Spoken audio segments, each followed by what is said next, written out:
John Kincade, Andrew Salciunas. This is Kincade and Salciunas, 97.5 The Fanatic and 97.5thefanatic.com. Well, the holiday is over, and hopefully you had a Merry Christmas, but it's back to business for us, and it's back to business for the Philadelphia Eagles.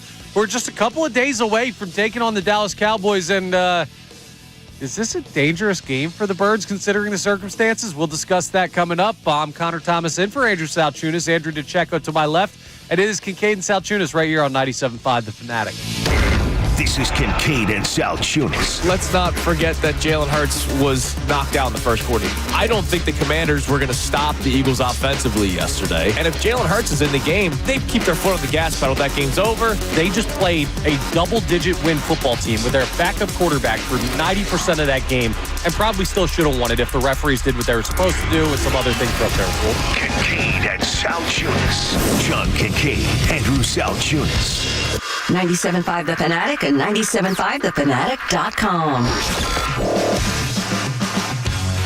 And a good Thursday morning to everybody out there across the Delaware Valley. I'm Connor Thomas sitting in for Andrew Salciunas. John Kincade also off today. So Andrew DeCecco is to my left. Good morning, Andrew. Good morning, CT. Good to be with you, man. Appreciate you being here the day after the Christmas holiday. Appreciate everybody tuning in the morning after Christmas. Hopefully you got everything on your wish list, including a very nice win by your Philadelphia 76ers up in Boston. We will make some mention of that throughout the show because how could we not? That's a big win for the Sixers. But our main focus is on the team bearing down on the NFL playoffs.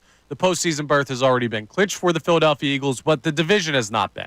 The seeding has not been. And while those things may seem like a formality, they got a little more complicated with the loss to the Commanders. Now, I don't think we're in the point of, is the NFC East in jeopardy for the Philadelphia Eagles yet? Because you have two very winnable football games to round out the schedule, both at home, both against divisional opponents. It's Dallas first. Remember now, 1 o'clock game flexed up, and the Giants to round things out at a time to be determined based on how it'll affect seeding the outcome of that game. But we haven't had the chance with the weird Christmas scheduling. We went from review the previous week's game against Washington, and then we just fast forward to, hey, let's zone in on this Cowboys game because we only have today and tomorrow as far as our regular weekday shows to get into it. So our question to start the show today, when we turn our attention to the game against the Dallas Cowboys, how dangerous is this game for the Eagles without Hurts? How much do you look at this and say, well, yeah, the Eagles are a much more talented football team, clearly, than the Dallas Cowboys. But the Cowboys have been playing a little bit better lately. They're still a team that seems to have a sense of pride about the way they take the football field. They have talent enough themselves to make things interesting. And if Kenny Pickett's playing, this game looks totally different. And we're also going to, at some point today, confront the possibility that Kenny Pickett might not be playing. A rib injury randomly pops up. So a lot of stuff weird about this game. Andrew, your initial thoughts when you look forward to the Eagles matchup with the Cowboys? Well, you and all the listeners know by now that I'm going to shoot you straight, and I'm never going to throw out there any concern if it's not warranted. But right now, Connor, I will say that, and you outlined this nicely, the Cowboys are playing with a sense of pride, and they're not going to forget how that last game went. And knowing that the Eagles could be down two quarterbacks, and at least have one with rib injury, and the Dallas Cowboys are playing a lot better, it certainly leads to some murkiness surrounding this game. Now, I would say that Cooper Rush has, over the last 3 weeks, has thrown for 7 touchdowns, just 1 interception. Rico Dowdle, their running back, has rushed for over 130 yards in the last 2 of the 3 games. And CeeDee Lamb's getting more involved. So it's not going to be a cakewalk, and it makes it even more so with, potentially Kenny Pickett or maybe the third stringer, Tanner McKee, at the helm. Yeah, I mean, let's start by assuming Kenny Pickett will be available for this game because there'll be a point later on in the show where we do talk about the Tanner McKee thing and we talk about what we're going to be looking for. You called today before the show when we were back in the prep area, said this was the most important day of practice for the Eagles this week because obviously we didn't hear anything from the team yesterday during the Christmas holiday. We got an estimation of a injury report based on not practicing, which to me, I just throw that out. Yeah, if they had practiced, that's kind of what their estimation would be. But today is going to be the ultimate indicator. Yeah, so we find out a lot of stuff. Now, you were adamant when you joined us on Monday when Andrew Salciunas was still in, and we talked about that Commanders game, that you saw some good stuff from Kenny Pickett and you had faith in Kenny Pickett. Do you still feel that way today? I do. And look, I always like to say, was it a perfect performance? Absolutely not. Did he do some good things? He did. And I think you have to look at it objectively and say, what were your expectations for a backup quarterback going into a game where, obviously you're going into the game very early after 11 snaps, but you haven't had any of the first-team reps throughout the week. Kellen Moore, that's his first time coaching you, so you don't know. You and Kellen Moore are trying to fill each other out as the game progresses. So I think all things considered, first of all, his first throw was on a 3rd and 7, and he converted on that. I think that shouldn't go overlooked. He had some really erratic throws. He took some bad sacks. He didn't help out his offensive line, of course, but I thought by and large he kind of performed the way I expected a backup quarterback to perform. And this week is a little interesting now because we'll have to see in what capacity he can practice because of the rib injury.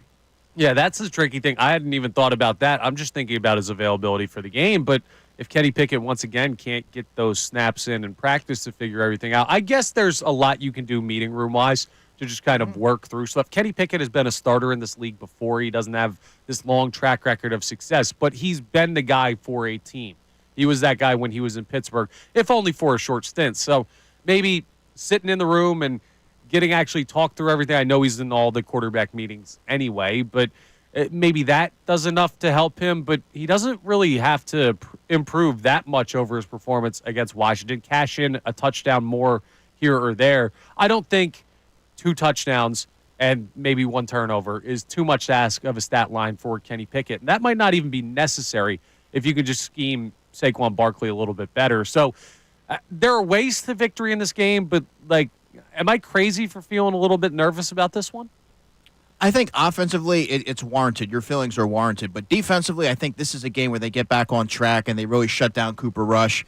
But this is also a game offensively where I think that if all things go according to plan, they're going to give the ball to Saquon Barkley, and he is going to be the driving force of the offense to the point of which I think he can get 130-plus rushing yards, which will really put a dent into that rushing record for the next week, which makes that interesting.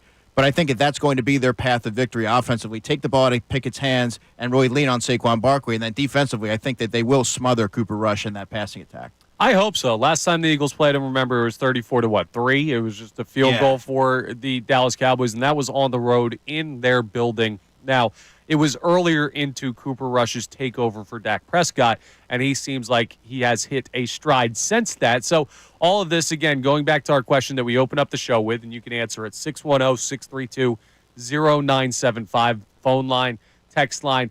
Both open today. No holidays for the phone line or text line. Well, I guess one holiday would have been closed yesterday. But anyway, you can join in on the conversation. How nervous are you looking at this matchup with the Dallas Cowboys? Because we had people reacting on Monday that were nervous about the defense, the offense, everything in between, the team in general. Oh, this team isn't as good as we thought they were. Now, I think that was an emotional reaction from a fringe part of the fan base. And I think most people had the reaction that we did, which was, that sucked they lost. But it was a weird game with a lot of crazy circumstances, and we still have faith in the caliber of the team and what we saw through the 10-game win streak. Now, though, as you turn your attention to, hey, you don't win this game against Dallas, then you're playing a must-have in Week 18 against the Giants. I don't know. We'll cross that conversation a little bit later on in the show as well as far as looking forward. But basically, it boils down to how nervous are you about the Eagles' matchup with the Dallas Cowboys, considering it's very likely Jalen Hurts is not available. Now, are we able to call that a certainty yet that Jalen Hurts is out in your mind? In my mind, he's going to be out because he wouldn't have practiced yesterday. Today, I imagine that he's probably not going to practice. It's not easy to pass through concussion protocol. The NFL makes it that way for a reason. We never want to fool around when it comes to head injuries. And only 2 Eagles have actually cleared protocol in a week, Connor, and that was linebacker Ben Van Sumeren and safety Sidney Brown. So, and across the league, it's not very doesn't happen very often either. So I think if you have to kind of approach this game in which Jalen Hurts probably won't be there. Yeah, but just me outside looking in, he wanted to go back in that game against Washington. He tried to. He got his helmet back on, which I don't know how that happened. He gave the thumbs up. Yeah, right? And he tries to go back in. So clearly he was right. When you see that from a player, does that give you any type of thought of they're closer to clearing it? It's a less serious, because not all concussions are created equal.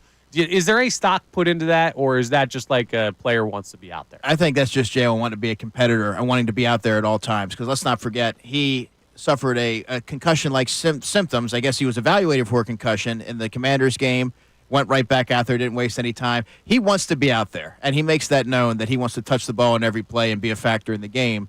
But I will say that after the game, I caught a brief glimpse of Jalen in the locker room, and he was wearing sunglasses.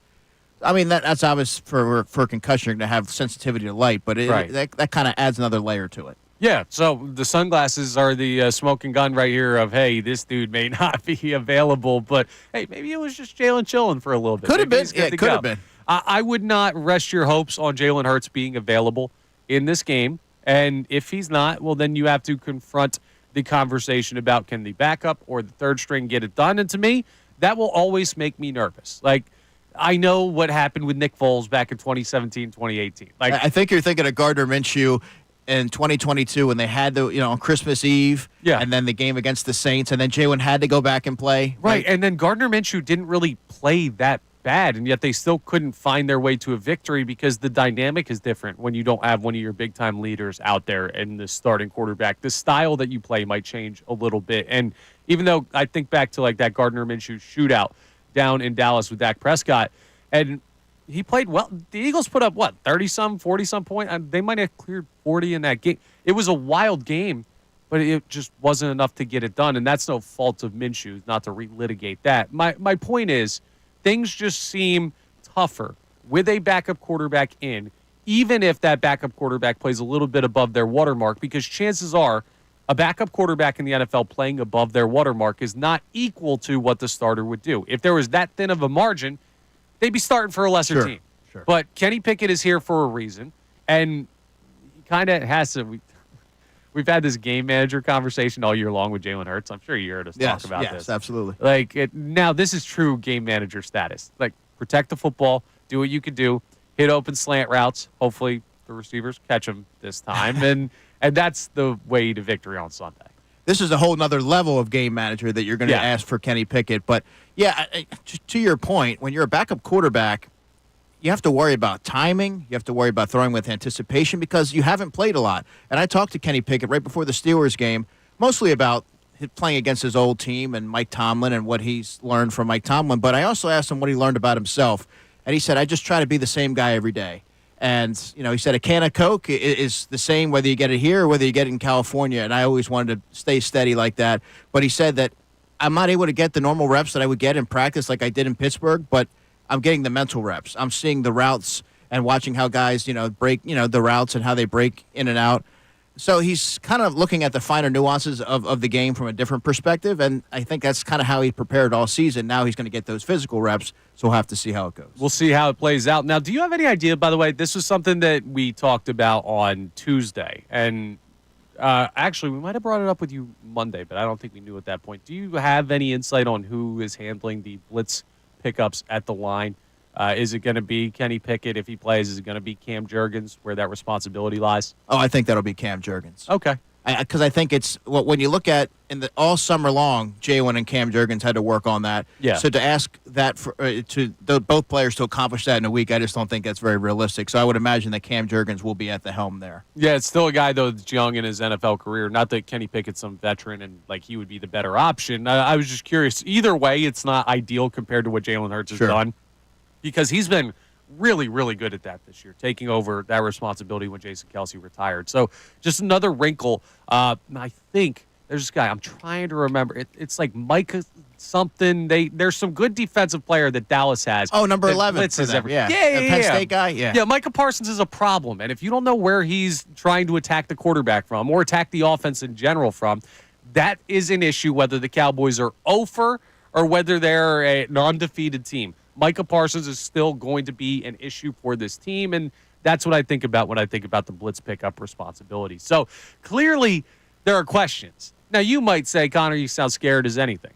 And I don't know, maybe I got soft over the Christmas holiday.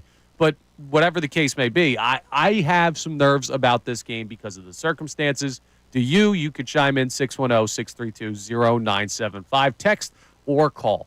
Another thing that we're going to be discussing throughout the show today is how much this game seems to matter for the Eagles when it comes to seeding, when it comes to the NFC East. And I know that if you win this game, you're basically going to be the 2 seed. and you're going to win the division by default. Like, this is the clinching game. They need to win one more the rest of the way, or one more loss by Washington. Now, I don't want to bank on the Washington Commanders losing another game because I'd rather see the Eagles handle their business. So let's live in a world where the Washington Commanders are going to win out. That's possible. They have the Falcons, and then I forget where their final game is against Dallas, maybe? You might be right on that. It has to be a divisional game last week of the season, so it is Dallas. Okay, well, look at that. That's smart work by you, Brendan Gunn, who is producing the show today. We will discuss a lot about stuff that you had to say on Tuesday throughout the program, by the way. Smart stuff. Yeah, you might Big say brain stuff. if you say so. Exactly. But anyway, back to the task at hand. So let's say Washington wins out. How much does this game matter for the Eagles? Because if you believe that the final game of the season against the Giants at Lincoln Financial Field, that dreck of an organization, they're probably going to be somewhat trying to lose that game to help with their draft position. Winning that game would hurt them significantly in their task to get a quarterback in the upcoming NFL draft. Is this game doesn't really matter because they're going to beat the Giants, and that's all that you really need to do to lock up the division, most likely the 2 seed? No, I think the Eagles have to take care of business. That has to be their mindset. That is their mindset and has been all season long. Take care of business, try and go 1-0 every week.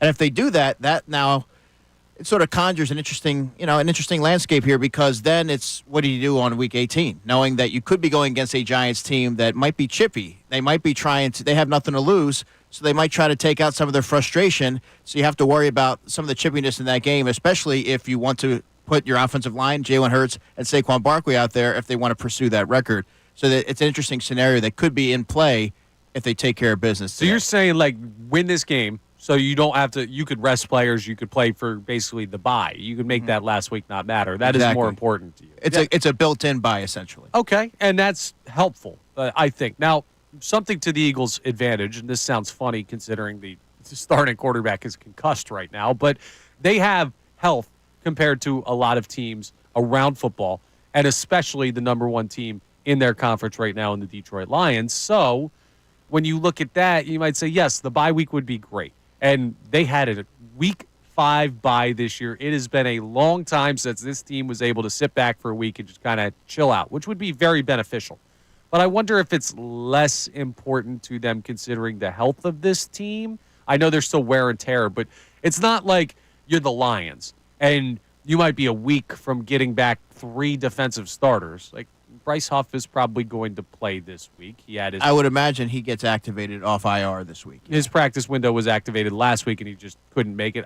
He still has a cast on his left hand, but I think that he's going to be ready to go. Right, and we'll see what's going on with Jordan Davis as we get more information on that as the week goes on and what his availability is. But the Eagles are remarkably healthy for this point in the year, and even the Jalen Hurts concussion thing.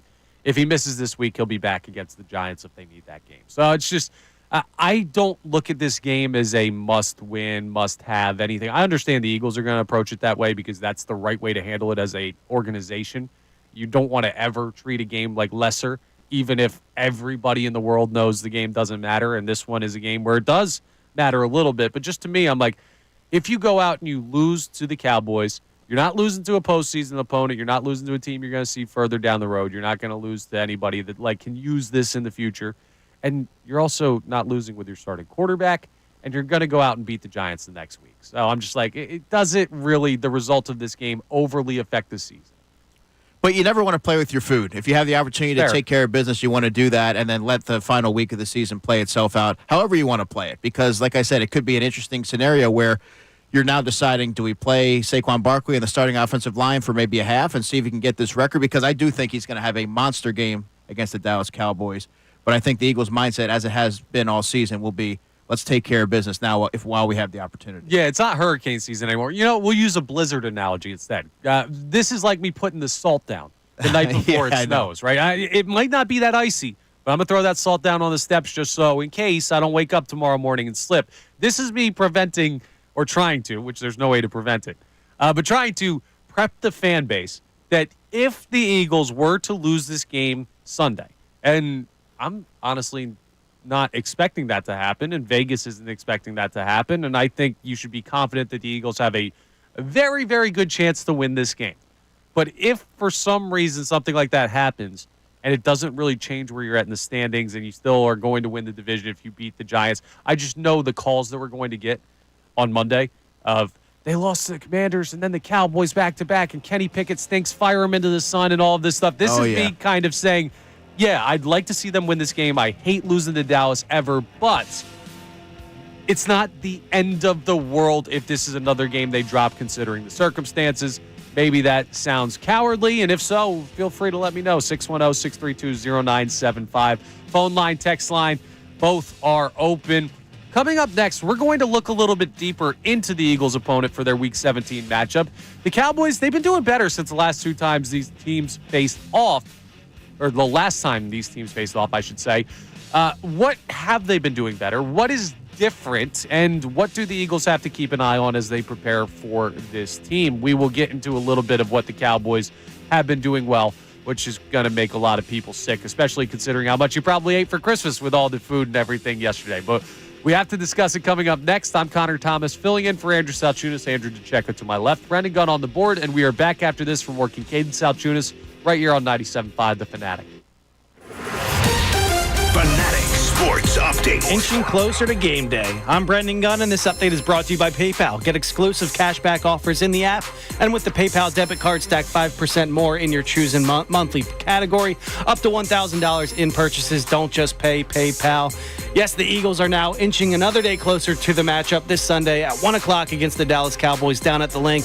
The Birds did not officially practice yesterday, but if they did, they gave the did not practice designation to Jalen Hurts, who is still battling his concussion.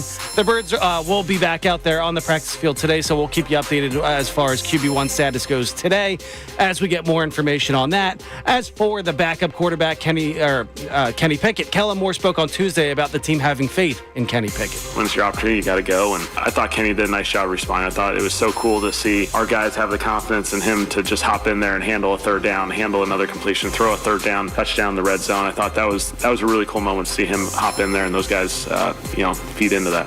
And the Sixers got their biggest win of the season yesterday. They spoiled the Boston Celtics Christmas Day matchup. Sixers won 118-114. Tyrese Maxey led the way for the Sixers with 33 points, and Embiid checked in with 27 as well. Sixers are back in action on Saturday night on the road to take on the Utah Jazz. And the Flyers, they remain idle today, but they pick up action again on Saturday as well, taking on Cutter Gauthier for the first time and the Anaheim Ducks on the road.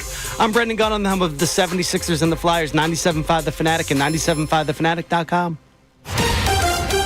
Happy holidays from the Fanatic family to yours.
here at Fanatic Studios. I'm Connor Thomas sitting in for Andrew Salciunas. He'll be back tomorrow. John Kincade off until the new year.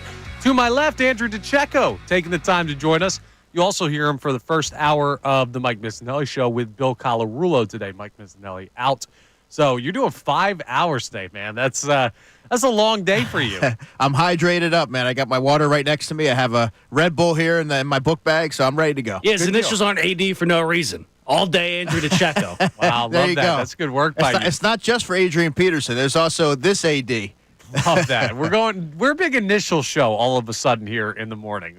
And I'm not going to say mine because people make I said it. I greeted you with that. I appreciate that very much. We could go with the CT thing. But anyway, the most important thing that we're getting into today, not initials, but it's this look forward to the Eagles matchup with the Dallas Cowboys, because this game all of a sudden looks like it is significantly more difficult than it should have been and potentially more important than it should have been. Now, there was always a chance, right?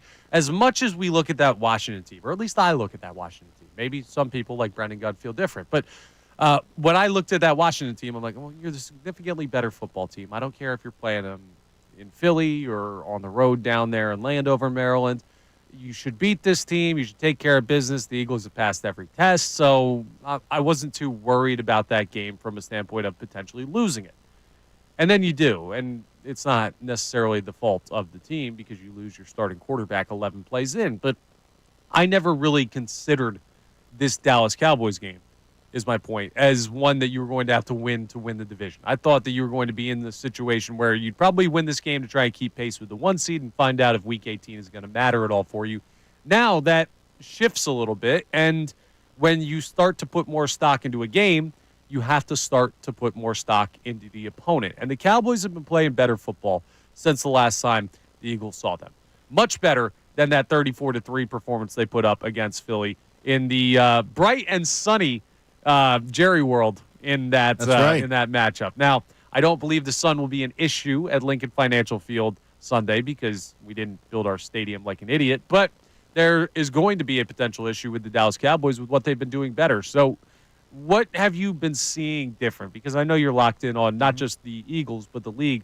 What have they been doing different over the past couple weeks to play better? Well, it's no coincidence that the Cowboys have looked better the more that Cooper Rush has had a chance to get snaps and opportunities. Threw for 292 and a touchdown against Tampa Bay Buccaneers.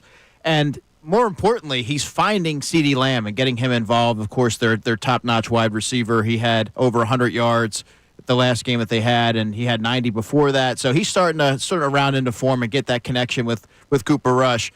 And Rico Dowdle, the running back, I really liked him coming out of South Carolina, and he's sort of taken the reins there. He had 130-plus rushing yards over 2 out of the last 3 games.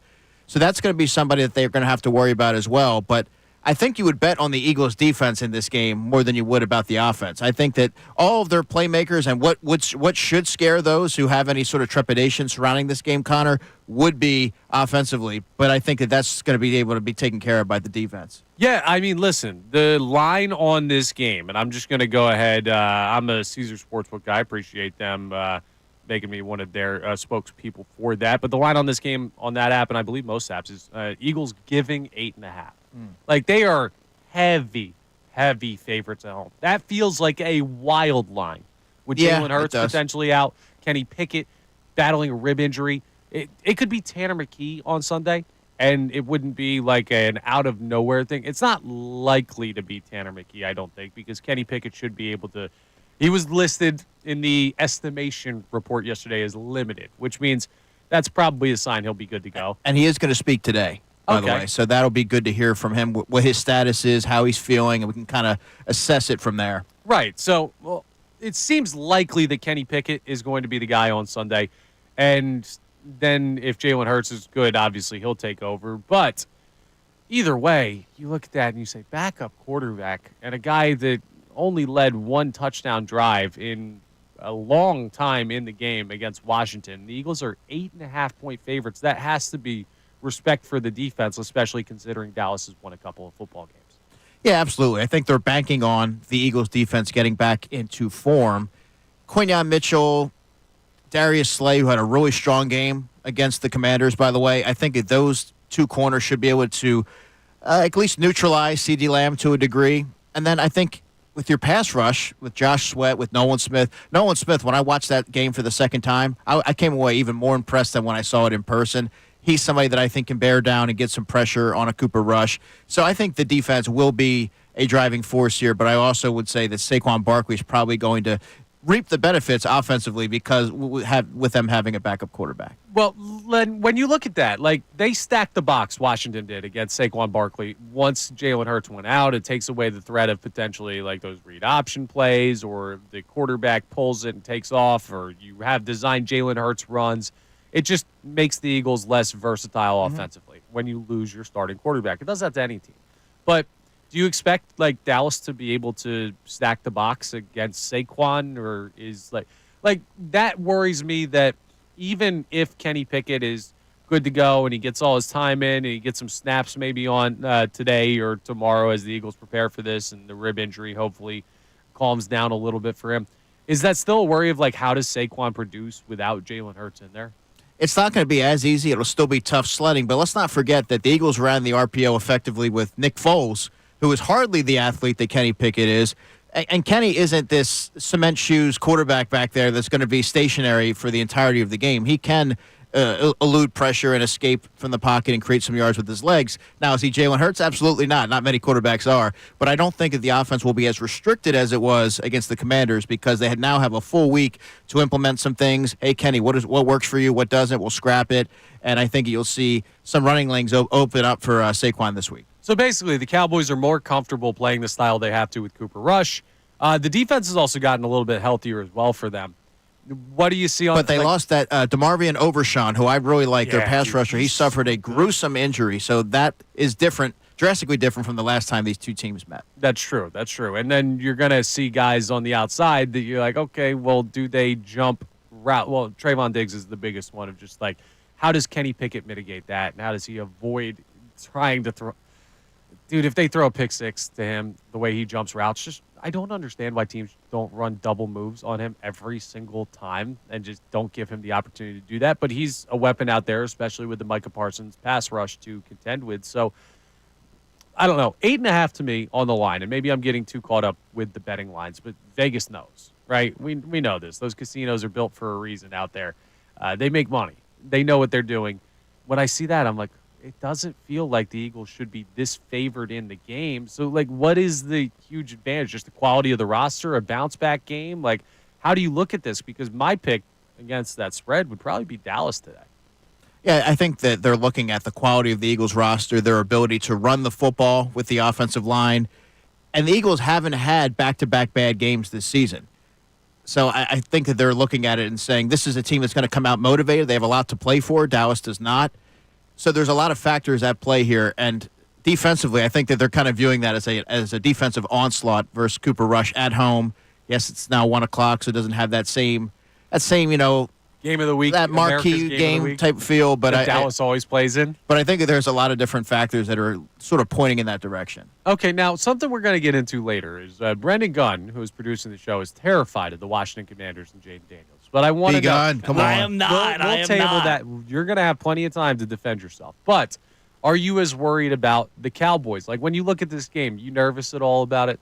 I am not nervous about this game at all. I mean, the only reason I could see them losing is Kenny Pickett goes out there and fails. But when I look at it, I really don't think the Eagles have the quarterback advantage still, in my mind, with Kenny Pickett having been a team starter, quote-unquote, under his belt. And Cooper Rush is always going to be a backup. So I'm not too nervous about it. Eagles defense is not going to allow 36 points to a Cooper Rush team. Mind you, they probably won't even let up 20 points to a Cooper Rush-led offense. So I think they bounce back. I think the Birds get a win. I don't know if they'll cover, but... Do you buy that? Because Brennan brought it up on Tuesday, Andrew, that the Birds still have the quarterback advantage with Kenny Pickett compared to Cooper Rush. Is that something that you subscribe to as well? Because I kind of balked at that a little. Yeah, I'm gonna balk at that respectfully, B Gun, because you're my guy. Only because Cooper Rush has been in that offense and running it for a number of weeks now, where Kenny Pickett has to do a crash course of sorts to get up and ready for this game. That's fair. That's the only reason. Oh, that's fair. From football guy Andrew, yes. From a quality standpoint, you're right. Kenny Pickett is head and shoulders above Cooper Rush, but Cooper Rush has the advantage of being in that offense, having it tailored to his strengths for the last 5-6 weeks. See, that's why it's good you're here, because that's not the argument I made, but that was kind of like the sentiment I felt. You can just listen. We're going to have similar opinions, but you're going to say it's so much better than me, and that's why it's great to have Andrew DeCecco. It's hard to disagree with him. It really is. This is my secret weapon. So you're going to have to make another point that I tried to make to Blockhead back there about the Washington Commanders later on in the show. But coming up next, we're going to check in on the phone line, text line, on our topics today on the Eagles matchup with the Cowboys coming Sunday at 1 p.m. We're also going to talk a little hoops, because what a game by your Philadelphia 76ers in Boston last night. Tyrese Maxey, a big part of it. They tried their best to give it away. There was a lot to break down in that game. Joel Embiid falls over into the crowd, or not even the crowd, the seats before the game even starts. Wild Christmas for the Sixers and a big victory. We will give them a little bit of love coming up next. And I have a question about the season going forward for them as well. So we'll discuss that in our short segment for the top of the hour. I'm Connor Thomas, sitting in for Andrew Salciunas. And we're back after this from Kincade Salciunas here on 97.5 The Fanatic. Can you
6:37 here at Fanatic Studios. Connor Thomas sitting in for Andrew Salciunas. Him and John Kincade enjoying the time off for the holiday. So Andrew DeCecco to my left and Brendan Gunn on the board. Now, by the way, Trayvon Diggs actually on injured reserve. Deron Bland is the one I was thinking. I knew one of them was in, one of them was out. They have two great corners down there. But then they have some guy from Penn State also playing on the other side, right? Yep, Amani Oruwariye. He is a draft pick of the Detroit Lions. He's a very grabby corner, so expect some penalties, much like what you saw again with Marshawn Lattimore and A.J. Brown. And then their safeties are really the same, Malik Hooker, and they also have Donovan Wilson. So they do have some playmakers on there, but I do think there'll be an opportunity for Kenny Pickett to take advantage. And that's right, I didn't see you smirk yet, but Kenny Pickett can take advantage on certain routes. Okay. I mean, listen, I'd love to see that happen. I would love to see the Eagles put up the game I think they're capable of against the Cowboys. And the problem with Dallas is not so much they don't have talent at spots. Like, they're not the Giants, where it's just devoid of talent, devoid of any type of organizational prowess. The Cowboys' main issue is their coaching is under par, even though Mike McCarthy has probably saved his job with the way the team has played since Dak Prescott went down. And their guy running it all has no idea which way is up anymore, Jerry Jones. So the players on the field, they do still have some talent, and that's some of the stuff that you look at when the Eagles prepare to take on the Cowboys this Sunday. Now, speaking of rivalries, the Sixers played their biggest hardcourt rival yesterday for Christmas. They took on the defending champion Boston Celtics, and on Tuesday we had a little bit of a conversation, just like, now, let's live in a world where the Sixers do find a way to beat the Celtics on Christmas. Do you think the fan base will buy back in? This was what Brendan Gunn and I talked about on Tuesday. And B-Gun's assertion was, well, they're never going to beat the Celtics, so don't worry about it. And turns out they did, even in spite of their best efforts to give the game away at the end there. It was a big-time lead early for the Philadelphia 76ers. They controlled a lot of that game. There were points where they built leads up to 14, 15 points. And then at the end, Boston makes a bit of a run. Jason Tatum does his Jason Tatum thing, and they tried to make it a awful Christmas for Philadelphia, but Tyrese Maxey helped close things out after a string of turnovers. And you escape with a win in Boston over that team, national spotlight, and a lot of people were probably sitting around after their Christmas dinner or maybe during their Christmas dinner watching that game, maybe listening to it here on 97.5 The Fanatic, where you could hear the call, and saying, maybe this team does have something. So that's another thing that I want to hear today, in addition to the Eagles conversation. You can chime in 610-632-0975. Was that a buy-back in game? And when I say buy-back in, I'm not saying Sixers are winning the finals because they beat Boston on Christmas. No, we are a long, long way from that. But when I say buying back in, I mean, can they make something of this season? A lot of people felt that this could easily be a lost season because of Embiid's multiple injuries already and Paul George being in and out of the lineup. Tyrese Maxey hasn't played insanely well. He has over the last two games been incredible, including that win over the Spurs 3 days ago now. But there were a lot of things pointing towards this could be a lost year for the Sixers. Now I wonder if that's a fan base wakes back up and at least tunes more into what the Sixers are doing. So for you, Andrew, I know the Eagles are your bread and butter, but you're a Philadelphia sports fan. Mm-hmm. You're a guy that follows all these teams. Was that a win that you look at and you say, okay, Sixers, they're cooking with a little something here now, and maybe they could get hot? Well, so the cop-out here is, if they stay healthy. But to be honest, Connor, when you win in that kind of fashion at TD Garden, and you win when you have Tyrese Maxey, who has 33 points, Joel Embiid, 29 points, Caleb Martin with 23, 7 3-pointers, that's a collective team effort, and I think that's something that you can build off of. Now, they are still obviously 14 games back. They have a tough mountain to climb here, but I think they can still salvage the season. And, I mean, if that's all the evidence you need, I mean, look how they performed under the brightest of lights. Dude, that's the thing. Like, they have such a high ceiling if they are healthy and if they get enough time to play together. And I understand those are big ifs, but you're not the Washington Wizards. You're not the Detroit Pistons. You're not the Charlotte Hornets. You're not these teams where your talent level is not equal enough to your opponent that you can't make things happen. The Sixers' problems are internal. And I'm not saying it's the organization, right? I'm not saying, they've caused this for themselves. I'm saying it's all facing themselves. Joel Embiid's health, Paul George's health, Nick Nurse's coaching, Tyrese Maxey continuing to ascend as a superstar. This has nothing to do with the team they're playing. This has nothing to do with the talent level. It comes to putting the pieces together. And if they can do that, like they did last night against the Boston Celtics, they could be a very formidable team. So I've never really been fully out on this team to the point where I'm like, well, this is a wash. Everything's over. This team stinks. Like, no, you never had that You never had that mindset. They may be cursed. Joel Embiid in shoot-around, trying to do a turnaround three, tripping over some, rope that they had on the sideline and falling into the front row of the empty stands and turning his ankle before the game even started. I don't know how you can overcome that level of bad luck that the Sixers seem to have. But on the basketball court, if guys are available, you have the talent. And there's someone screaming into their radio right now, yeah, but nobody's ever available and everybody's always hurt. I get it. I just think that this is a team that this win could get some people back focused on what can this season be. And another thing that I want you to chime in on, if you do want to give us a call and give a little love to the Sixers today, that's a big win. They deserve it. Christmas Day, national spotlight, big NBA day. Sixers go in and beat the defending champs on the road. That deserves to be talked about. But I want to know, if you're a fan that's like, okay, I'm kind of getting back in on this team, what does making something of this season mean to you? Is it avoid the play-in? Is it win a playoff series? Is it still conference championship appearance, considering the strength of this roster? What does that mean to you of the Sixers making something of the season? Where is that bar at? 610-632-0975 is the phone number. Andrew, I'll get your answer to that question a little bit later on in the show, but I know we have some people texting in on our earlier topics on the Eagles-Cowboys matchup. So, Brendan, what do we have on the text line today? Yeah, we got Mike checking in. He says, I think it's normal to be nervous in regards to Pickett over Hurts if Hurts can't go. However, I believe this team is still head and shoulders better than the Dallas Cowboys, and they should be able to get the job done. Hashtag no excuses. Hashtag no excuses. I think we could hashtag a couple excuses. If the Eagles lose this game and Kenny Pickett throws 3 interceptions, I think they could go, we have a backup quarterback. Yeah, hashtag backup quarterback. Yeah, but I understand Mike's point, right? You're naturally going to be nervous about a backup being in the game, but when you look at the quality of the roster, that shows you why the Eagles are heavily favored and why they should still comfortably win this football game, right? Talent should prevail in this one. Keyword? Simplistic, right? Keyword should. So we'll find out on Sunday at 1 o'clock, and we have a lot more to break down when it comes to the Eagles matchup with the Cowboys. Coming up next, we're going to reset the topics that we started the show with. And also, we have now, I'm going to need to step in a new role, Andrew. I need Dr. DeCecco. I got you. What do you need? We have an Eagles defensive therapy session that we need to have coming up. Not for me, but for some in the fan base based on some of the responses we got earlier in the week on the phone line and the text line. Love it. If you're worried about the Eagles defense, we're going to try and put you at ease coming up next, as well as more of your texts and calls. I'm Connor Thomas for Andrew Salciunas filling in here, and they'll be back. He'll be back tomorrow. It's Kincade Salciunas, 97.5 The Fanatic. Fanatic Sports Update. Eyes on Dallas. I'm Brendan Gunn with your Fanatic Sports Update. Yes, the Eagles are now inching closer to another day, closer to the matchup this coming Sunday at 1 o'clock against the Dallas Cowboys down at Lincoln Financial Field. The Birds did not officially practice yesterday, but if they did, they designated Jalen Hurts a did not practice. He's still out with his concussion.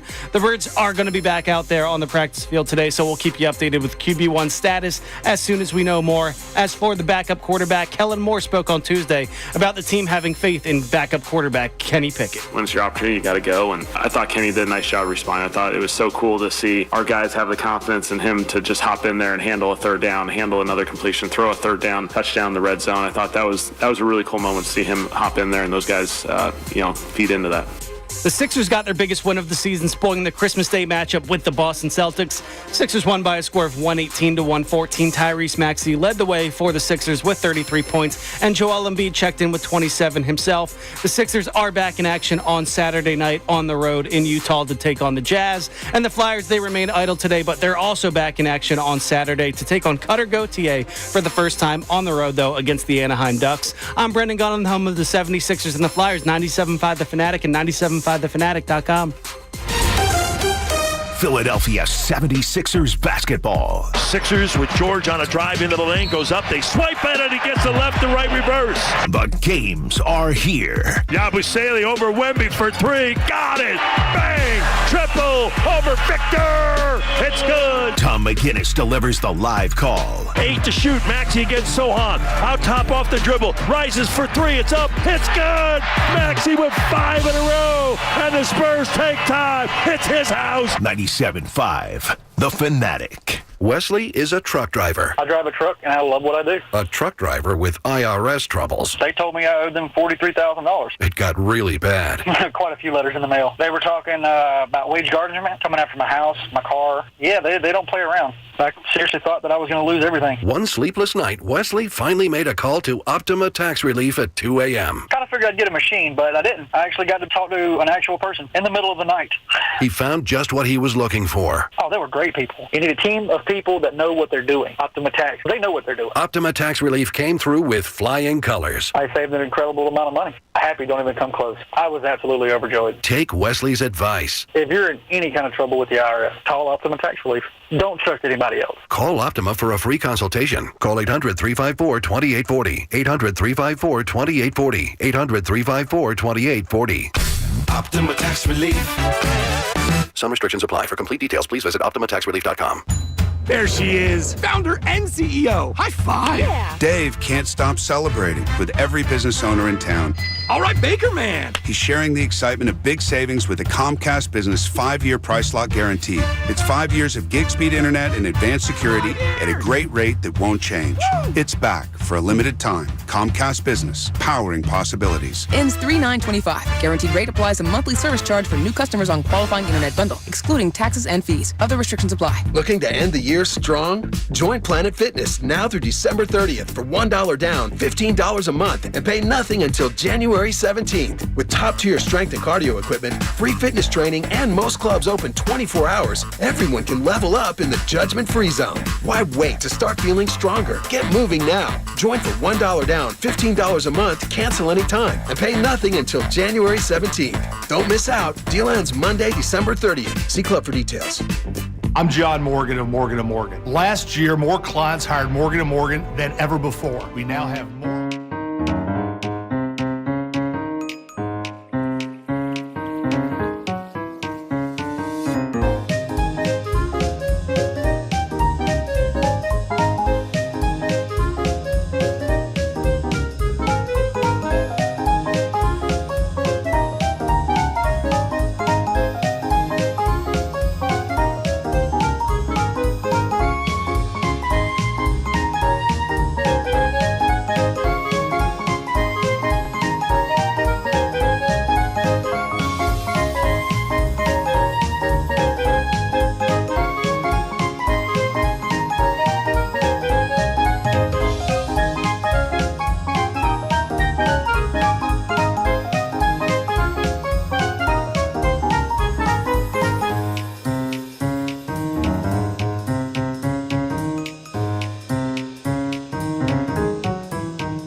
Cowboys matchup here on Kincade Salciunas. It's time to turn our attention to the next week's game and wash away the issues of that loss to the Washington Commanders, or at least try and put some of them in the rear view. And we're discussing that throughout the day here. I'm Connor Thomas sitting in for Andrew Salciunas. He'll be back in tomorrow, so it'll be me and him. But to my left, Andrew DeCecco filling in. So we've hit our Andrew quotient on the show. That's the important thing about Kincade Salciunas. There's always an Andrew in or around the building. when we're doing this show. It's necessary. Yeah, but with the Christmas holiday, a lot of people in and outs here at the Fanatic. I hope everybody had a wonderful Christmas yesterday. Had a good one. Got to go over to Jersey to my mom's house to start, and then we went to my sister-in-law's family's place. And it was fun. There's just one thing with every Christmas with me and our family. So my mom, great gift giver. But every single year, there's one dud gift. And it's not like I don't feel bad saying this because it's like so blatantly crazy of a gift, and everything else is great. There's just one every year. I swear she does it on purpose sometime.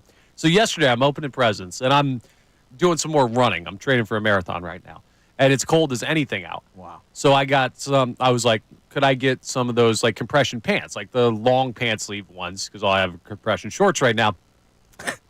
And I go to open them up. She orders some online, and she accidentally ordered 4XL compression pants.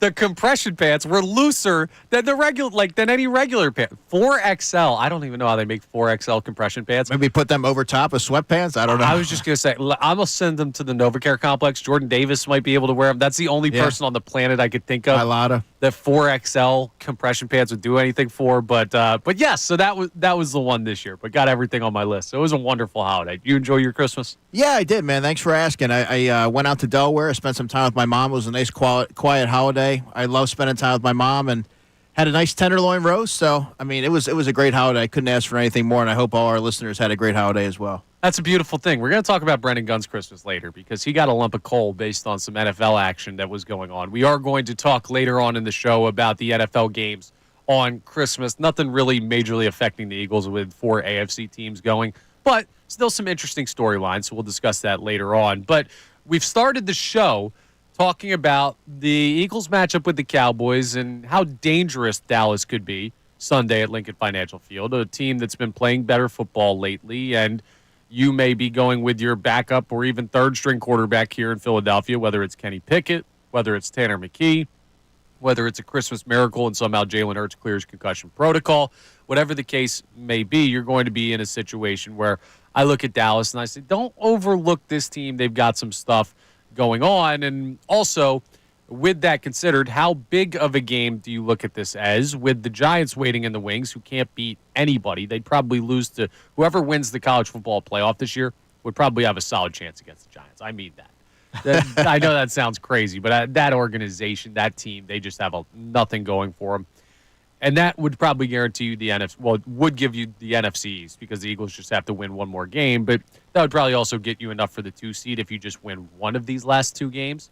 When you look at it that way, do you look at this Dallas game and say, okay, I can have more tempered reaction to it if something crazy happens again and the Eagles drop this game, even though we're not expecting them to. So those are our topics today. You can jump in 610-632-0975. And also, we have, to my left, Dr. DeCecco. Yes, the honorary doctorate from Thomas University I'm handing you right now to be able to put us through this Eagles defense therapy session. Monday, Andrew, you were in with us for an hour. Sure. You heard some of the texts about the Eagles need to address cornerback and safety in the draft. The secondary sucks. This defense let up so many points. They're terrible. They were fooling us the whole time. I understand that is a fringe part of the fan base that is having an overreaction to a loss.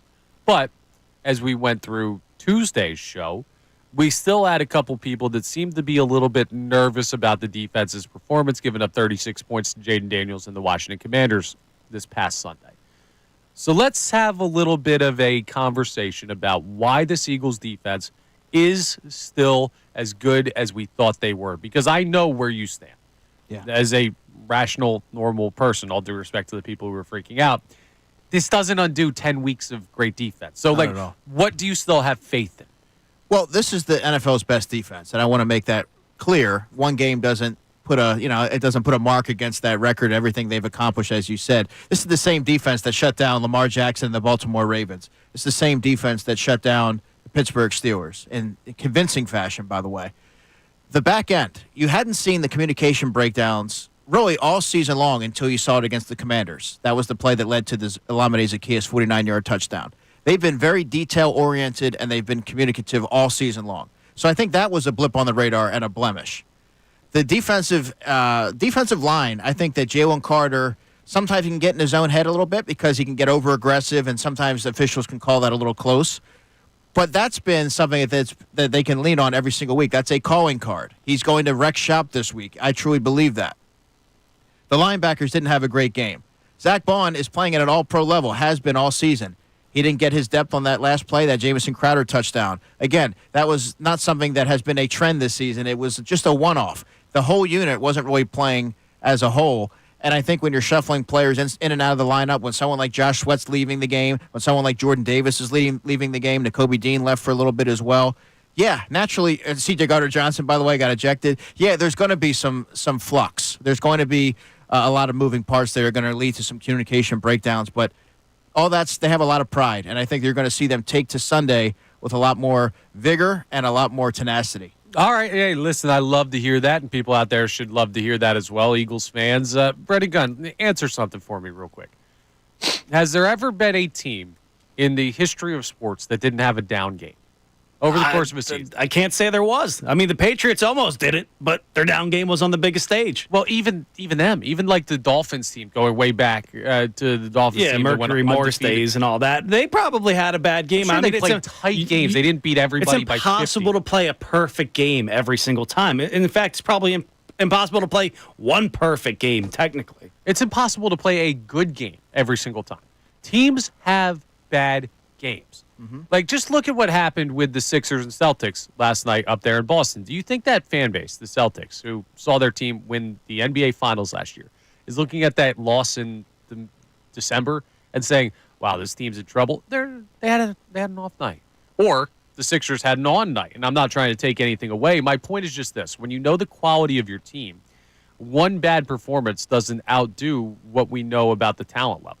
Every team has a bad game. Every defense has a bad game. You can look around the NFL, and you can see every single team in football has had one of those games where the offense didn't do what they were supposed to do. The defense didn't do what they were supposed to do. Individual great players had quiet days or bad days. Like, it happens to everybody. So we just need to slow a roll on this, right? Yeah, absolutely. I mean, look, a player like Tristan McCollum, I thought got beat up way too much this week, but he's not in that game if C.J. Gardner-Johnson doesn't get ejected, right? That's a self-inflicted wound. There were a lot of things that you could look at over the course of that game, Connor, that were very uncharacteristic. And that's really the word that I would use to characterize that game. Very uncharacteristic both on offense and on defense. So I don't think that you should have a lot of concerns about the defense. That's one area that I think you can go into Sunday having a lot of confidence in. They're going to kind of pick up where they left off a couple weeks ago. Yeah, I mean, and all credit to Jaden Daniels as well, who Brennan and I got into a big argument about on Tuesday. We will have that conversation later on in the show about Jaden Daniels and the amount of stock you put into him as a football player in this moment in his rookie season. But all credit to him. He really played well when it came to giving his team opportunities. Now, he threw a pick late in that game that probably should have cost him the game. So I don't want to say, wow, Jaden Daniels, career day, amazing, unstoppable. But he was darn good in that game. 5 touchdowns. And that is a mark that against this defense, you got to say, okay, cool, tip your cap. He did what he needed to do to give his team an opportunity to win. Cooper Rush ain't doing that Sunday. And no. Honestly, probably no other quarterback the rest of the year is going to do that, even with the talent level. But it's not like Cooper Rush is the one who did it. We'd be having a much different conversation if the way that game played out was the way this Sunday's game played out. And you gave that up to the Cowboys offense that doesn't seem to have nearly as much firepower as what Washington brings in. Washington are world beaters, but they're a playoff team. They are. They're a double-digit win team, so you have to take that into account as well. So what do you say to people who look at Cooper DeJean and Quinyon Mitchell and worry about this secondary, like the young parts of this secondary, as the moments get bigger? Like, not so much a rookie wall, but just they haven't played in the postseason before. They haven't played these big-time NFL games before. Do you believe in the talent level of the player, or do you believe in the natural rookies take some time to develop into those spots? It's a fair point given the history of rookies traditionally, Connor, but I would also say that Quinyon Mitchell was the same player that on the first play of the game in this first NFL game, where he was tested deep by Christian Watson, he got in his face. The moment's not going to be too big for someone like a Quinyon Mitchell, nor will it be too big for a Cooper DeJean. Cooper DeJean, who completely pile-drived running back Derrick Henry in a big game like that. These two players have played in high leverage situations before. They've answered the bell on countless occasions, and I would expect them to continue to do that. Also, when you have veterans on the back end, like a Reed Blankenship, like a C.J. Gardner-Johnson or a Slay, they're not going to let you go astray. They're going to kind of make sure that you're in the right defense. They're going to make sure that your assignment sound. So it sort of should give a lot of folks a lot of confidence, I would say, surrounding those two rookie corners. Let's just even get to comfortability at this point. Just be comfortable with who you have back there in the secondary. I'm not asking you to call them all pros or they're definitively going to play great football through the playoffs and to a Super Bowl and everything, become immediate legends here in Philadelphia. Right. Like, I don't even need all that. I just need to make sure that the fan base is comfortable with guys that have played to such an insane level this year, even though they're young players. And now, to piggyback off that, I can tell you for a fact that Reed Blankenship and C.J. Gardner-Johnson have taken on a responsibility of communicating and making sure that both those young players are in the right defense, and they have been a calming presence on the back end. So I think when you have players like that, and C.J. Gardner-Johnson has to stay in the game for that to come to fruition, but having players like that should also quell any concerns that some may have. Yeah, and again, on the C.J. Gardner-Johnson thing, we're going to have that conversation, too. We're going to bring up the discipline level of the Philadelphia Eagles defense, and not so much like the players, but just how much the reputation affects things. It's not like he's going to get ejected every other game for the rest of the season. But like, you can be a marked guy because of that, because of your reputation. And that's something that he's going to have to be mindful of as they move forward. Yeah, and you can't take 15 in a bad spot. You can't have those bad personal foul penalties in the postseason where it could cost you a game playing against tougher competition. My thing is just, as much as I do believe that there's a reputation building around guys like Jalen Carter, and Chauncey Gardner-Johnson's probably had it for a couple years now. Dude, if he's had it for a couple years now, we knew this about him first time he was here in Philadelphia. And then he went to Detroit, and then he came back. It has been a while since this narrative started about Chauncey Gardner-Johnson. I'm not knocking it. I love it about the player that he is. My point is, he has existed for a lot of football games with this perception of him without getting ejected. So it's not like he's going to just get tossed from every game now because all of a sudden he got ejected once and he's going to have this reputation. It's something he has to be mindful of, but it's not as simple as just like, well, he's trouble now because he got ejected one time with the Philadelphia Eagles. No, that's not it. All things in moderation, I think, are the way to take that loss against the Commanders. Now, we're very confident in this team being what we thought they were and what we still think they are, which is a great football team, arguably the best in the NFC, and depending on how you feel about Kansas City and Buffalo, arguably the best in the NFL. Now, Kansas City made a strong case yesterday in their Christmas Day game that they at 15-1 are still the top dogs, and I'm not going to make an argument against that. But my point in bringing this up is I think that therapy session right there is only valid if we do acknowledge any fears we do have. So when you look at this defense, was there anything you saw Sunday where you're like, that could be a problem going forward? I'm at least going to keep an eye on that. That's something that does worry me longer term. Like, what's the monster lurking in the closet for the Eagles defense after that loss to Washington?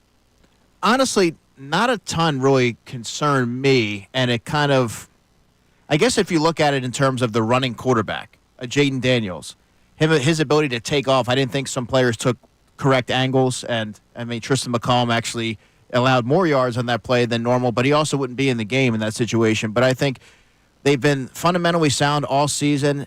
The substitution error was a blip on the radar, in my opinion. You had Slay running on when Keely Ringo and Isaiah Rodgers were already out there.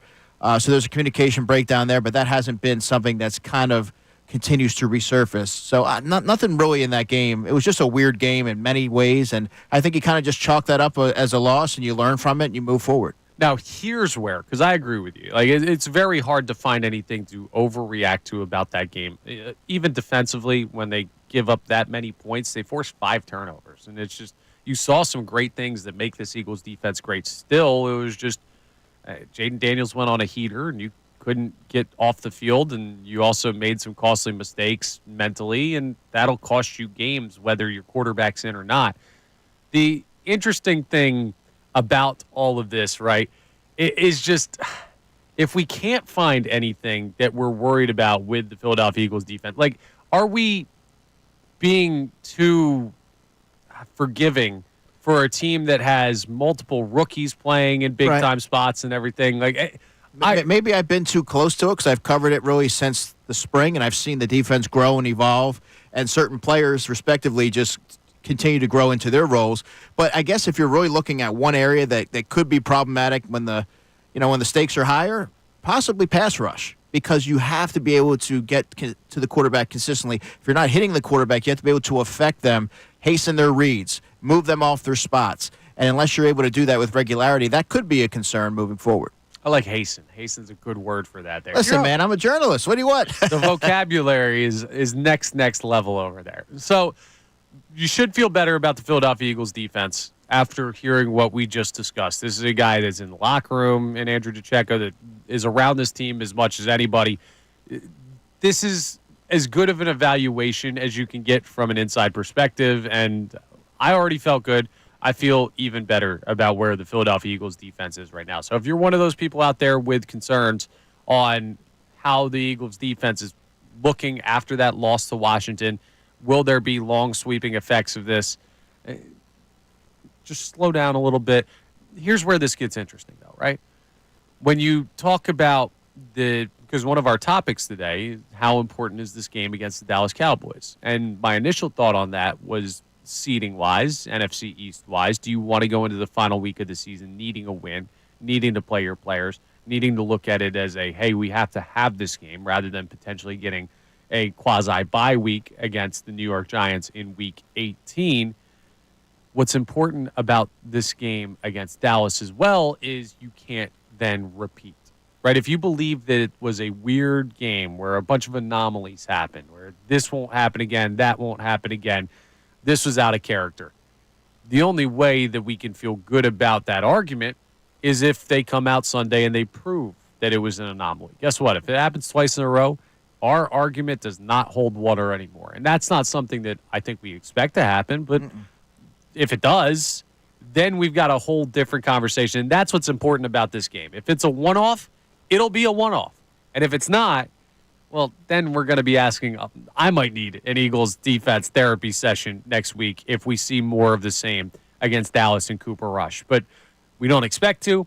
That's just another thing that points towards the importance of the game Sunday, not just winning the game Sunday, but how the Philadelphia Eagles go about winning the game, and do they improve upon the things that they struggled with last time out. 610-632-0975 is the phone number to jump into the program. You can call in. You can text in. Are you worried about the Eagles defense still after Andrew DeCecco? Dr. DeCecco just sat you down on the couch and said, hey, everything's okay. You got nothing to worry about. We'll talk through your feelings. I feel much better. I want to know if people out there do, or if you still have concerns about the Eagles defense. Now, coming up next, we already mentioned the Sixers win over the Boston Celtics, but this is something that, frankly, we need to give a deeper discussion to. They deserve it. They, after a big win, need to hear some positivity from the fan base, I think, because if you go out and you beat Boston on Christmas, that's something that in Philadelphia sports, we will always, always celebrate. It's like beating the Cowboys. Whether the team is great, bad, has problems or not, when you accomplish that feat, you get love in the city. We'll give some to the Sixers coming up and get back to that conversation on what buying back in on this team would mean. I'm Connor Thomas sitting in for Andrew Salciunas, Andrew DeCecco to my left, Brendan Gunn on the board, and we're back after this from working Kincade Salciunas right here on 97.5 The Fanatic. Fanatic Sports Update. Inching closer to game day. I'm Brendan Gunn, and this update is brought to you by Allstate. Some people just know you could save money on car insurance by checking Allstate first. So what are you waiting for? Call Allstate first for a quote today. You're in good hands with Allstate. Yes, the Eagles are now inching another day closer to their matchup this Sunday at 1 o'clock down at the Link against the Dallas Cowboys. The Birds did not officially practice yesterday, but they designated Jalen Hurts out if they were to practice. He's still battling a concussion. The Birds will be back out there today, so we'll keep you updated on QB1 status the more we know throughout the day. As for the backup quarterback, Kellen Moore spoke on Tuesday about the team's faith in Kenny Pickett. When it's your opportunity, you got to go. And I thought Kenny did a nice job responding. I thought it was so cool to see our guys have the confidence in him to just hop in there and handle a third down, handle another completion, throw a third down, touchdown in the red zone. I thought that was a really cool moment to see him hop in there and those guys, feed into that. The Sixers got their biggest win of the season yesterday by spoiling the Christmas Day matchup with the Boston Celtics. Sixers won by a score of 118-114. Tyrese Maxey led the way for the Sixers with 33 points, and Joel Embiid checked in with 27 himself. The Sixers are back in action this Saturday night on the road to take on the Utah Jazz. And the Flyers, they remain idle yet again today, but they're also back in action on Friday. They're going to be taking on Cutter Gauthier for the first time on the road, though, against the Anaheim Ducks on Saturday. I'm Brendan Gunn on the home of the 76ers and the Flyers, 97.5 The Fanatic and 97.5thefanatic.com. Not only can you listen to The Fanatic, but you can also watch on 97.5 The Fanatic's YouTube channel. Watch the live.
John Kincade will be back on January 2nd, I believe. He'll be back in the new year. Andrew Salciunas will be back tomorrow. So the voices you're hearing today, I'm Connor Thomas, Andrew DeCecco to my left, and Brendan Gunn on the board. We're filling in here on Kincade and Salciunas.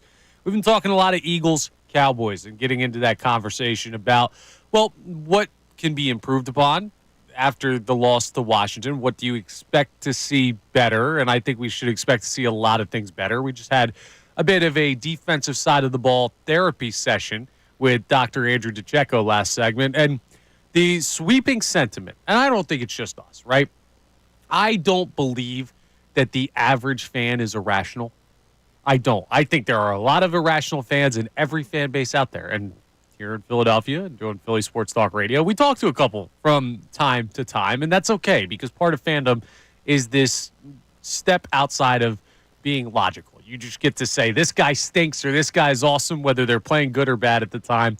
And it's fun to just kind of let that go and be able to yell about something every once in a while. I get that, but I think the large majority of the fan base looks at what happened to the Philadelphia Eagles Sunday in Washington and say, that was an anomaly. That's something we can move past. I still believe in the quality of this football team. There may be a couple things that I'm like, okay, I'm going to watch this week against Dallas, but I don't have major concerns about it yet.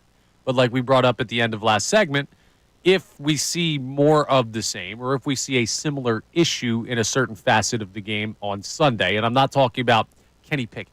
Kenny Pickett's not playing for this team in the postseason. Jalen Hurts will be back and be ready to go. Maybe not this week, but most likely by week 18, which would be the matchup with the Giants, and definitively by the playoffs. He's going to be back and ready to go. I'm talking about mainly defensive questions about giving up 36 points to the Washington Commanders. I think we'll see a lot of those taken care of on Sunday against Dallas. Yeah, I agree. I think that was sort of just a one-off, and that's sort of what you and I chalked it up as, because they've done so many good things and were a driving force to the Eagles' 10-game win streak. So it's easy to lose sight of that and have those knee-jerk reactions. But I don't. You probably received a lot more than I have. I haven't heard or haven't received a lot of messages with a lot of folks having skepticism surrounding the defense. But I don't. There's no reason for it. They're gonna round back into form this Sunday against the Cowboys. Yeah, it was more of an immediate reaction that we got on the show on Monday via the text line and a couple of tweets and stuff like that. But that's emotional response, and that's something that fades throughout the week, and you come back down to reality where you say, okay, this is still a very good football team. I was just annoyed that they lost to the Commanders in the fashion that they did. But now you get a little bit less margin for error when it comes to locking up the 2 seed, the top spot in the NFC East was what I was thinking of, and win the division. And you're looking at a situation where if you could beat Dallas, you get that done. If you don't, well, you got to play a Week 18 game to find a way to the division, or Washington could steal it with a win out from where they're at right now. 2 more victories for Washington, and they would find a way to the NFC East title if the Eagles lose, and that would be something. It wouldn't be the collapse of last year, but that would be a collapse. That's a skid. That's a skid for sure. Any other year that didn't follow up what happened in 2023, that would be like dumpster fire in Philadelphia type of situation. So let's not get to that point, and let's hope that they avoid that, and we have a lot of faith that they're going to avoid that. But there may be some people who have questions about this team, minor ones. Not every question is a big question. Just, hey, I'm checking in on this, or I'm going to be watching this following the loss to Washington. So what are your thoughts on that and the look ahead to the Cowboys game? You can chime in 610-632-0975. Let's go to the phone lines. Let's talk to Skip in North Philly. Skip, you're live here on 97.5 The Fanatic. Connor, Andrew, happy holidays to you. Hey, Skip, happy holidays. Couple things, fellas. First of all, what we've seen last Sunday at Maryland, even going to the game, I think it was an anomaly. That defense isn't that bad with 5 turnovers, and with Jalen on the field, you sustain some drives. That's probably a 21-point lead, if not a 14-point win. But things happen. The things that people complain about, we've seen their importance on Sunday. No Jalen, the offense looks totally different. The running game looks totally different. No CJ, DJ, the back of that defense looks totally different. Mm-hmm. And it doesn't function the same. Guys look unsure about their assignment. what they were supposed to do without him off the field. But I will say this, Andrew, and I'm pretty sure you noticed this as well, Connor. The way Jalen Carter is getting officiated is starting to bother me. Yes. The personal foul he took for hitting the lineman. Yeah, that was terrible. Basically That was breathed on the guy. That was so ticky-tacky, and I've never seen anything like it. It was a good acting job by the lineman. But even the thing with Milton Williams, like, come on, man. We seen Kenny Pickett get hit like that 3 times. That's not the same. It's not the same call. Yeah, it's crazy the way they officiated that. But, Skip, it sounds like you're still good with this team. Like, you're just ready to move on to the postseason. You don't need to see anything more? Why not be good with it, guys? We know what we have, and we know what we have when it's taken away from us. So people complain about Jalen, he's a game manager. Okay, let's say if that is the title. But that game manager on the field last week, we won that game by double digits. Easy. I think they put up 45, 50 points on them, the way that they were moving the football early in that one. That was a good call. And, Skip, appreciate you checking in. Enjoy your holidays as well. Yeah, I mean, listen, I think most people should probably be where our caller Skip is at, where it's just like, I didn't love what I saw. I don't think it's going to continue. It's just so hard to say, though. This is such a difficult conversation to have because, again, it's only an anomaly if it doesn't happen again. And we don't know that for sure until we see how they bounce back. And even though you could believe 99.99% that the Philadelphia Eagles are the team that we thought they were through the 10-game win streak, and they're going to bounce back fine. They're going to play Cooper Rush and the Cowboys, and that defense, the Eagles' defense, should be able to dominate that Dallas offense, even though they've been playing better. But this is all theory until we see it happen, and I'll tell you the theory going into that Washington Commanders game was not that the Eagles were going to lose that game or give up 36 points. Or lose their starting quarterback to a concussion. You can't predict injuries. You can't predict results. We try our best because that's our medium, but it's a tough thing to do. So I need this team to prove it. And I also think that they're going to be motivated to do so Sunday because they hear this stuff. And I'll tell you what, for everyone who's like, well, I don't know if the locker room thinks this way about it. I don't know if they're getting paid millions and millions of dollars. They don't care like the fan base. That's not true. I guarantee you this team is pissed off with the way they played against the Washington Commanders. Yeah, and I'm going back to saying it's an anomaly because that's the data that we have to go off of. They've been very consistent all season long, and in many ways, they've done enough to keep the offense in the game long enough for the offense to really rev up and hit their stride. Look, this is a really good defense, and I've gone on record by saying this is the best defense in the NFL. So I think that you don't want to look at things in a vacuum. I think they'll rebound nicely against the Cowboys, and they do have to take care of business this week because the Dallas Cowboys have a chance to really make some, cause some concern for the Philadelphia Eagles and wreak havoc. But I don't think that's going to happen. Yeah, they'd love to play spoiler. Don't let them.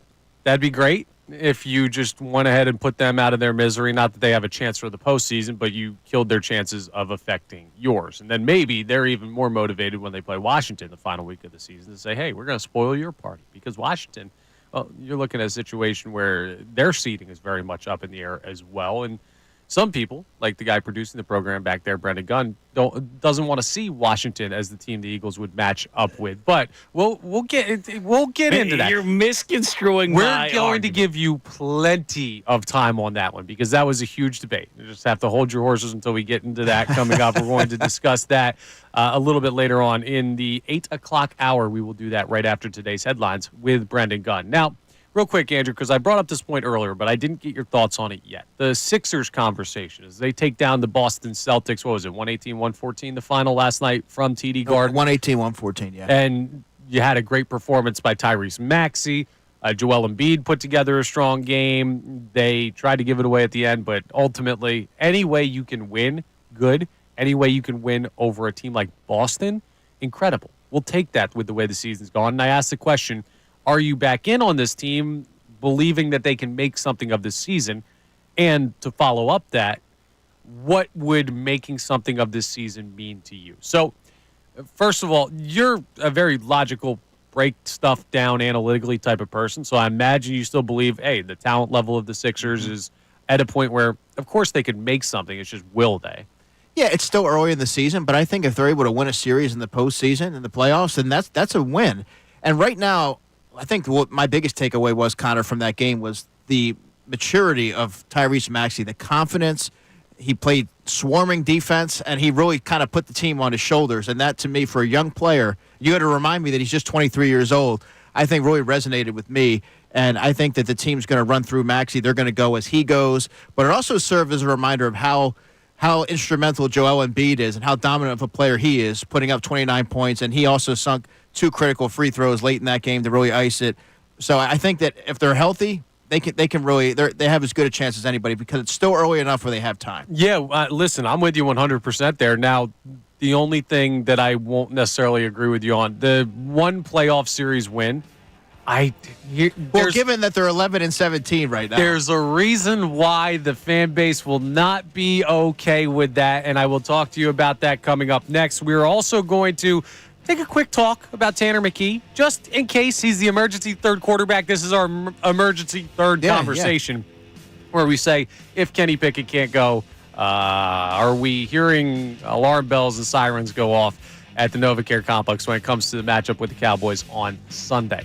So we'll talk about that. More of your calls and texts coming up next. I'm Connor Thomas, filling in for Andrew Salciunas right here on 97.5 The Fanatic. Kincade Salciunas back after this.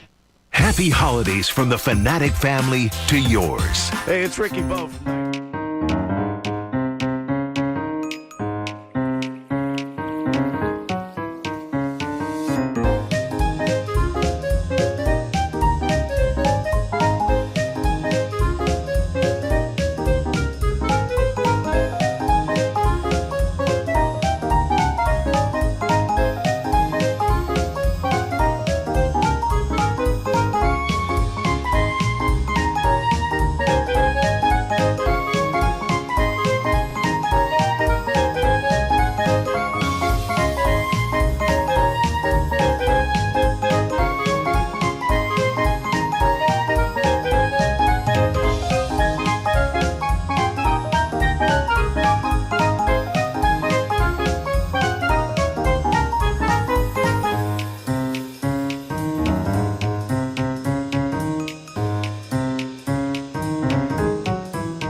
here, and we've been discussing all about the Eagles matchup with the Dallas Cowboys. We also did just talk a little Sixers Celtics. A nice win for the Philadelphia 76ers over the Boston Celtics last night, ruining Christmas for those Celtics fans up there, which is a beautiful thing. I heard the calls on overnight. So there was a call from the Sports Hub up in Boston, another Beasley station that handles the Celtics rights, and they had a call when the Celtics were making a comeback, calling it a Christmas miracle that they cut the lead to 3 points. And then it cut right to our very own Tom McGinnis with a call on these airwaves, calling it a Christmas miracle that Tyrese Maxey was able to get an inbounds pass with 1.1 seconds left on the shot clock and kind of dropped it and then laid it in to put the Sixers up 7, which would ultimately ice that game. So a couple of Christmas miracles, one that actually came true, one that might have been a little bit of a jumping the gun by the Celtics announcers, but we were the team that came out on top, the Philadelphia 76ers, and that's a nice win. The Eagles were not the team that came out on top against the Washington Commanders, and that's why we're starting to have conversations about this Cowboys game in the frame of what can we see this week that makes you feel better about what you saw last week. And I don't think anyone feels terrible. I don't think anyone thinks the season's over, but there are some people with slight concerns now that we've seen the Eagles lose for the first time since September. And, listen, the Philadelphia Phillies were playing regular season baseball games the last time this team dropped a game. I understand that people are not used to this, but this is something that we have to come to terms with, and it would help if we see its anomaly, an anomaly, I should say, by them going out and beating the Cowboys Sunday. But the expectation is it'll probably be Kenny Pickett because Jalen Hurts is still in concussion protocol. And also now Kenny Pickett has a rib issue that could potentially keep him out of this game Sunday. It seems not likely, but Tanner McKee, is that a possibility, Andrew? Well, here's the thing, because, and I've gotten a lot of folks already this week that have said Tanner McKee should be starting anyway, and my answer to that is based off what? Preseason, going against fellow third-teamers. The fact he's the backup. Everybody loves the backup. Yeah, but, you have to have some logic behind it. You have to bring some logic to the conversation, Connor. And when they're playing against fellow backups, he might light it up, but going against NFL starters is a drastically different circumstance. Kenny Pickett was brought here for a reason, so all things equal, if Kenny Pickett's ready to go, he's obviously going to be the guy. But Tanner McKee, yeah, I mean, there's not much that's really known about him other than he's preparing diligently behind the scenes. He's done well when his number's been called in the preseason. You know, he's been in the system for a couple years now, so I think that's good. He's been in the building, I should say, because offensive coordinator's changed. I think that he is a quarterback that has some more arm strength than Kenny Pickett, but I don't think that he's anywhere near ready to be able to be in front of an NFL defense and expect results that's going to trump what Kenny Pickett can do. The last thing I want to see on Sunday is Tanner McKee in open space with Micah Parsons chasing him. That is a little bit of a skill level mismatch there. So I'll tell you, I was watching the news, or rather my mom was watching the news on Christmas Eve, and they were doing a little segment on the Eagles and everything, their final practice before Christmas on Tuesday.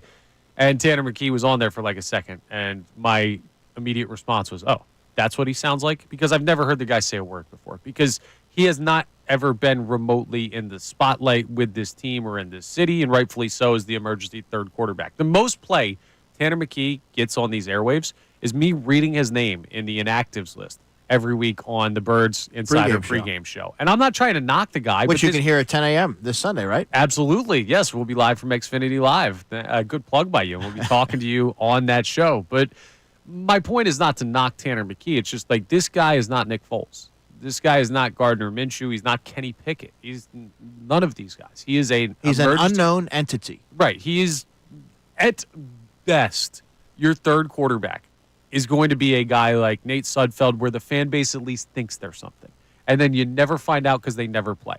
Look at Cleveland and Dorian Thompson-Robinson, who was just in a game as the replacement for Jameis Winston because Deshaun Watson has a season-ending injury. Then Jameis Winston goes in, and he'll have a game where he'll throw for 8,000 yards and then a game where he'll throw for 8,000 interceptions. And they decide to go with him. He was awful. They got shut out.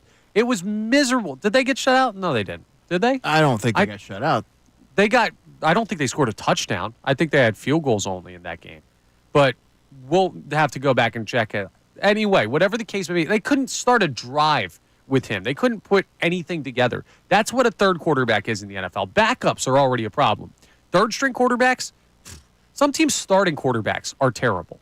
And you want to go with Tanner McKee. It's just it's a crazy thought. And if they thought he was ready to make that leap, they wouldn't have allocated resources to bring in a veteran like Kenny Pickett, or not even a veteran, an experienced quarterback like Kenny Pickett, who they believed, if needed, if pressed into service, he could step in and capably navigate the offense. Yeah, like remember, they did not just go out and sign Kenny Pickett. No, they traded for Kenny Pickett. They acquired this guy actively to try and put themselves in a better position if anything were to happen to Jalen Hurts. And it's not like he's the world's greatest backup, but he is a guy that this organization feels strongly about. So they're not going to Tanner McKee unless Kenny Pickett can't go.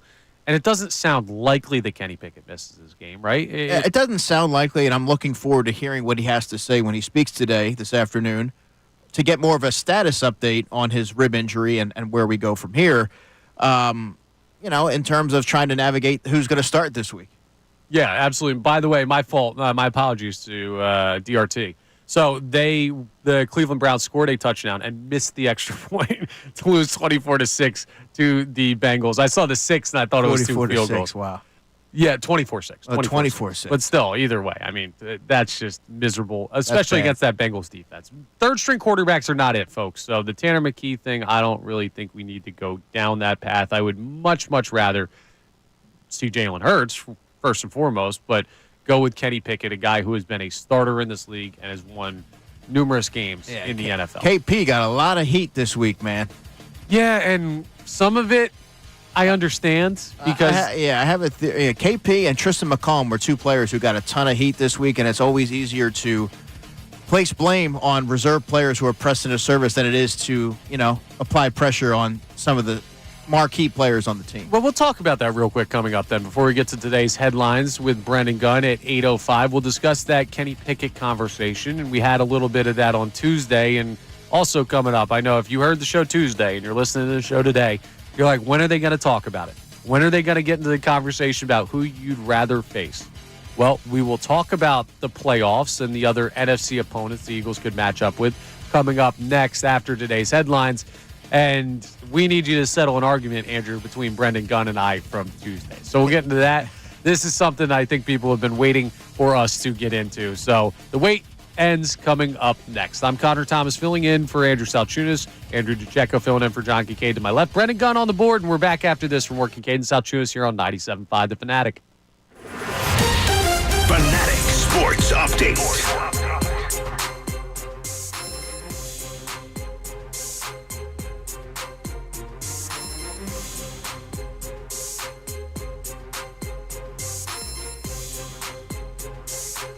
This update is brought to you by Driven by Gary Barbera. Gary Barbera, the best boy, I guess. Vote for our man, Brandon Graham, and Coach St. Nick picks Gary Barbera has one more thing to say. Happy holidays. Yes, the Eagles are now inching one day closer to their matchup this Sunday at 1 o'clock against the Dallas Cowboys at the Link. The Birds did not officially practice yesterday, but if they did, they designated that Jalen Hurts would be out, did not practice yesterday with his concussion. The Birds are going to be back out there today on the practice field, so we'll keep you updated as far as that goes with QB1. As for the backup, Kellen Moore spoke on Tuesday about how the team feels about Kenny Pickett. When it's your opportunity, you got to go. And I thought Kenny did a nice job responding. I thought it was so cool to see our guys have the confidence in him to just hop in there and handle a third down, handle another completion, throw a third down, touchdown in the red zone. I thought that was a really cool moment to see him hop in there and those guys, feed into that. The Sixers got their biggest win of the season, spoiling Christmas Day for the Boston Celtics. They won 118-114. Tyrese Maxey led the way with the Sixers with 33 points, and Joel Embiid checked in with himself with 27. The Sixers are back in action on Saturday on the road to take on the Utah Jazz. And the Flyers are idle again today, but they're back in action Saturday as well to take on Cutter Gauthier and the Anaheim Ducks. I'm Brendan Gunn in the home of the 76ers and the Flyers, 97.5 The Fanatic and 97.5thefanatic.com. Happy holidays from the Fanatic family to yours. Hi, I'm Bill McKenna.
Brendan Gunn.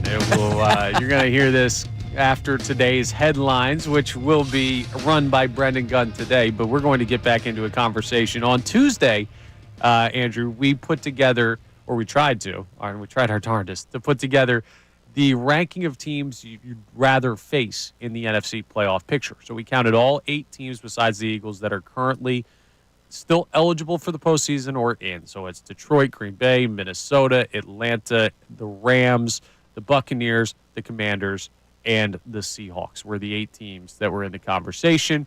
And obviously the Eagles are the 9th team, and they've already clinched a postseason spot, but we were trying to rank them from least want to face to most want to face, and we got through like 3 before we got into a big-time argument. So we'll have to settle that coming up, or at least get your opinion on it. I don't know that anything will be settled because we both have our heels dug in pretty strong, myself and Brendan Gunn. But we'll get into that. I also want to remind you what we're getting into today on the show, because our opening topic today, what we started with, was this question about how dangerous this game is against the Dallas Cowboys. And I'm more talking about in a vacuum, right? I think they're going to be totally fine long-term, the Philadelphia Eagles. And if they lose this game, I still think they wrap up the division easily, and it sucks to have to play Week 18 when you could have potentially rested that week. But you play the Giants, you'll be able to handle everything. You'll still be the 2 seed. You'll still win the NFC East. I still firmly believe that. But in a vacuum, when you look at this Cowboys team that's been playing better football, and the Eagles, who are trying to bounce back from their first loss since September, how much danger is there in this matchup that's, again, if you're a betting person, 8.5-point favorites the Philadelphia Eagles are, with the backup quarterback in, most likely, and even Kenny Pickett having rib issues.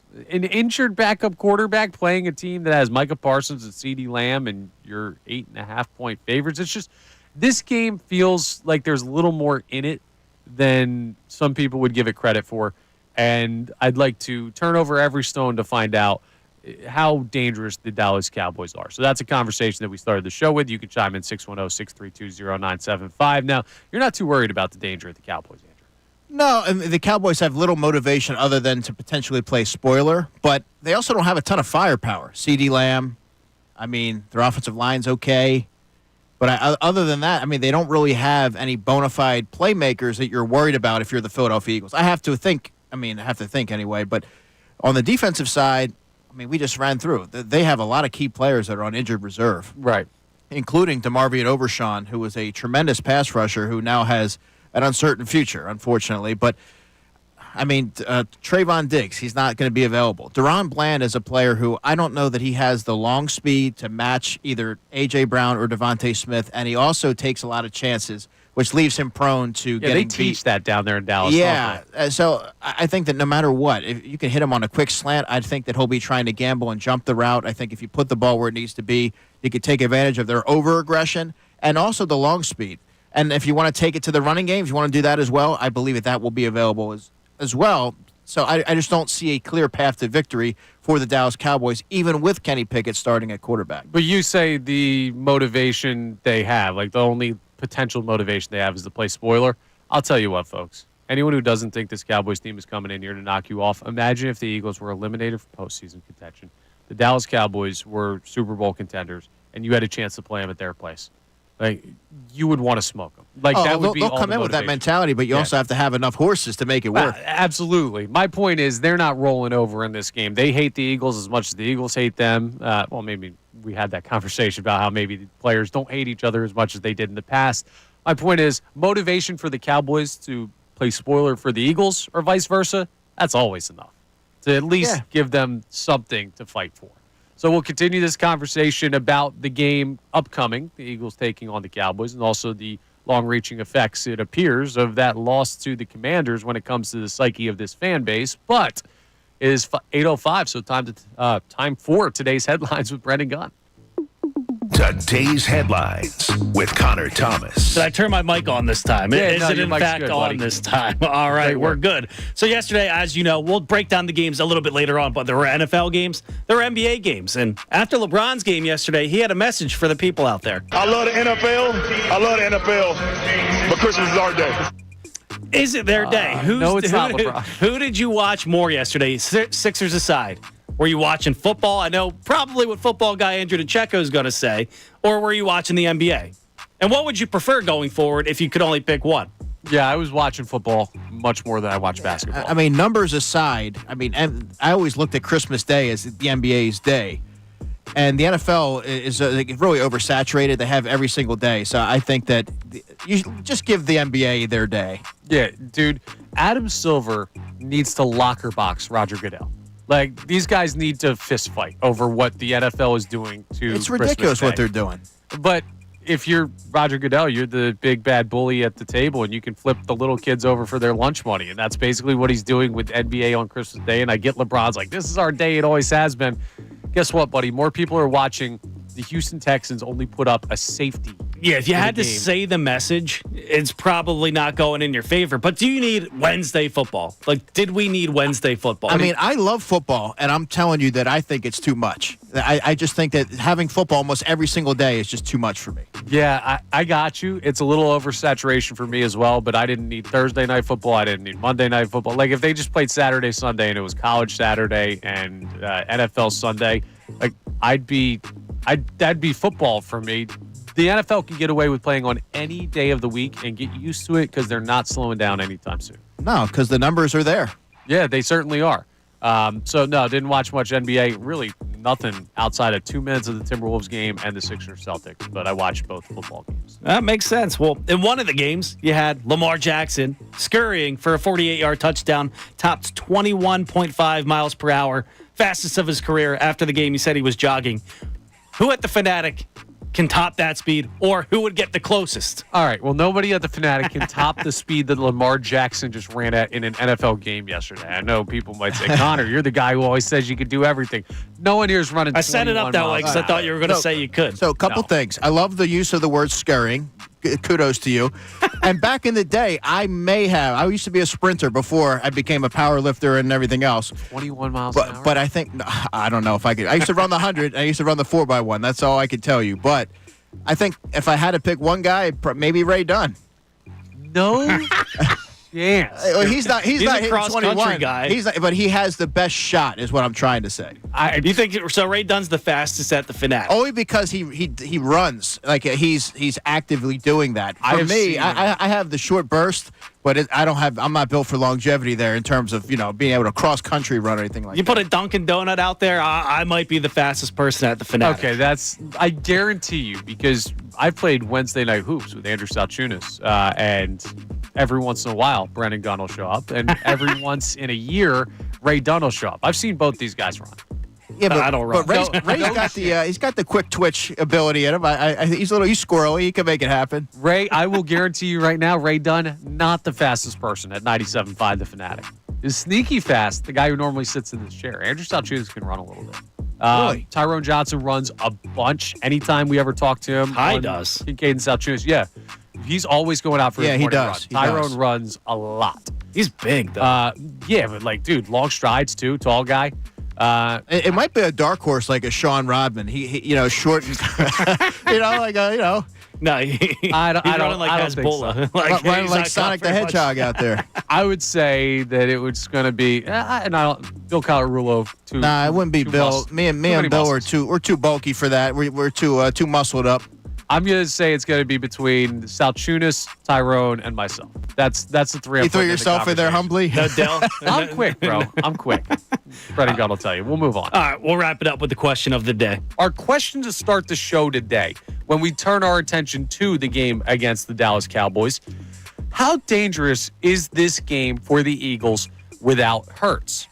I mean, to me, I think it's moderately dangerous. I mean, you're talking about a 7-win Dallas Cowboys team, but with Cooper Rush out there, not Dak Prescott, I'm not asking Kenny Pickett to go out there and go on a Super Bowl run like Nick Foles, but can he win a single game with the best roster in football?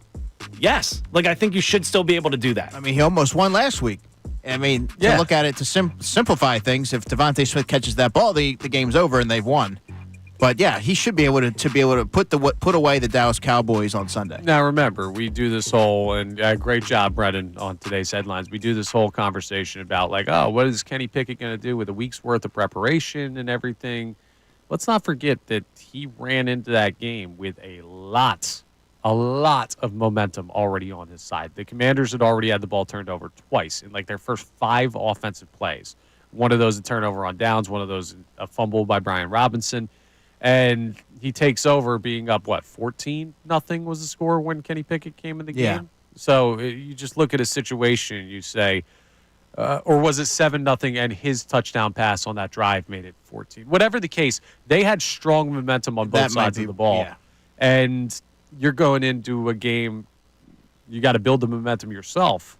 Not that he's not capable of doing that, but I think we forget that part of the equation of like what the team had already set him up for when he walked into the game on Washington's like 30-yard line, driving in for a score to put you up 2. So yeah, he goes 3 for 3 for 20, throws the touchdown to AJ, and then you're right. And then I think Saquon's touchdown, the 68-yarder, put them up 21-0 or something like that. 21-7 because you threw the bad pick, the Kenny Pickett heat check throw to allow Washington to get the ball in their own territory. So I don't know. I think Kenny Pickett's going to be fine. I don't think he's going to do anything special if he's forced into action. It would be a Christmas miracle if like this.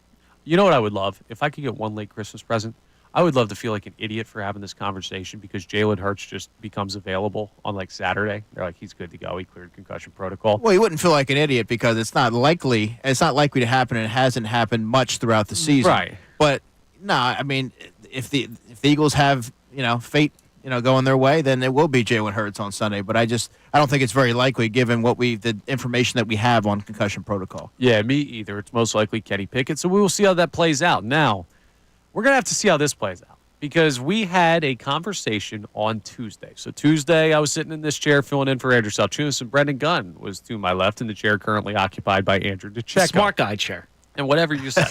It is today, at least. But we had a conversation where we were ranking the teams that we want the Eagles to face in the NFC playoff picture from most want to face to least want to face. And obviously the team that we least wanted to face was the Detroit Lions. They're the 1 seed right now. They're a team that even with the injuries, they have been playing at a high level pretty much all season long. But we got into this conversation where we broke it down and we were looking at 2 teams specifically. And we were looking at the Washington Commanders and the Tampa Bay Buccaneers.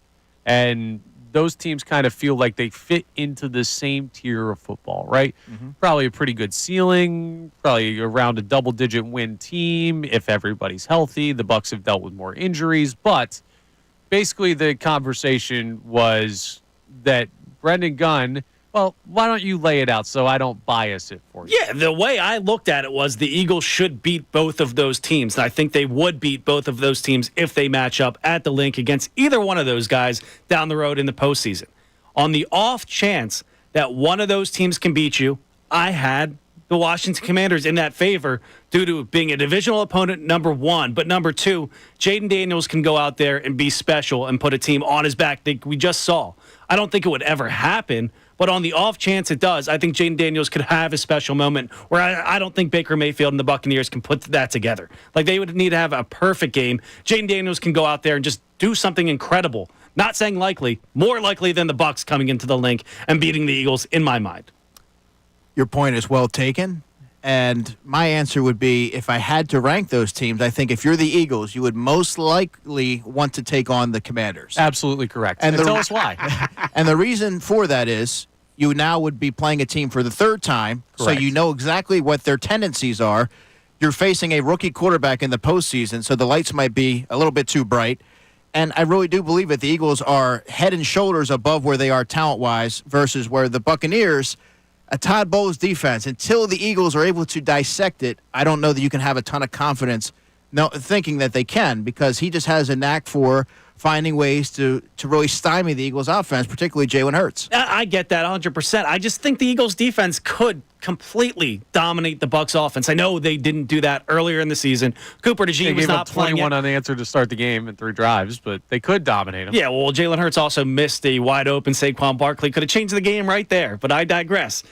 The Eagles, I think they'd be able to take care of both of them. So I want people to keep that in mind when I'm making this argument. Like, people are taking it that I'm scared of the Commanders. No. So to lay everything out, and we did this on Tuesday when we had the conversation, we believe that the Eagles could beat most, if not all, of these teams in the NFC playoff picture. Like, the only teams, when you start to talk about the NFC North up top, it becomes more of a conversation of, like, can the Eagles win this game against these teams that seem to be having amazing seasons based on their record. But I'd take the Eagles over every team in the NFC still today. It's not a who are you afraid of. It's just a who could be more dangerous. And Brendan felt the Commanders could be.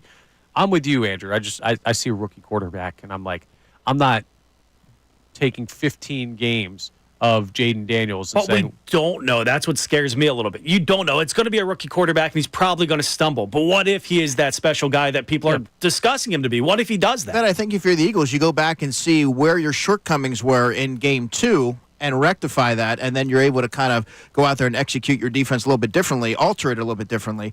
And then, I mean, I guess if you're looking at the next team, it would be Tampa Bay, and then probably the Rams, I would say. Now, I'm glad you brought up the Rams, because if you think that take was insane by Brendan Gunn, we got into a conversation about Rams Commanders, and he said that Jaden Daniels right now is the more dangerous quarterback than Matthew Stafford. This year, he is. He's playing better than Matthew Stafford. Matthew Stafford's a statue these days.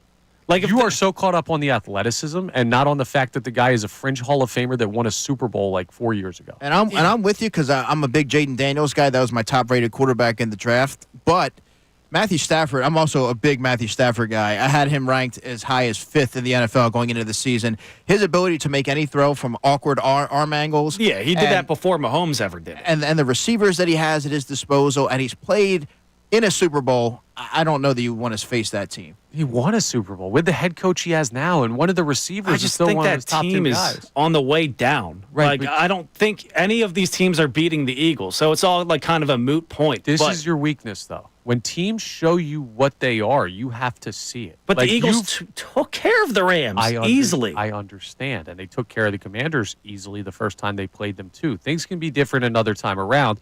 My point is this. Like, to go back to the Kansas City Chiefs point that we've contended all season long, where you called them the 2023 Eagles. I said, a bit tongue-in-cheek. I said you're flat out insane because they have Patrick Mahomes and they have Andy Reid, and that team is just going to continue to do what the New England Patriots did for 20 years with Brady. They're going to win. Now, they might not win the Super Bowl. But Matthew Stafford hasn't done that consistently. I'm not saying that, but you said the Chiefs were on the downslope. This year's different. Teams are consistently what they are more often than not. If you keep the same quarterback, if you keep the same coach, if you keep the same core, those teams are still dangerous until proven otherwise. Continuity counts for a lot in the NFL, especially when you get to the postseason. And the Commanders have a bunch of assassin players that they brought in on one-year deals that are playing. Credit to Dan Quinn, credit to that organization, credit to that team. They've done a great job of putting together something out of nothing.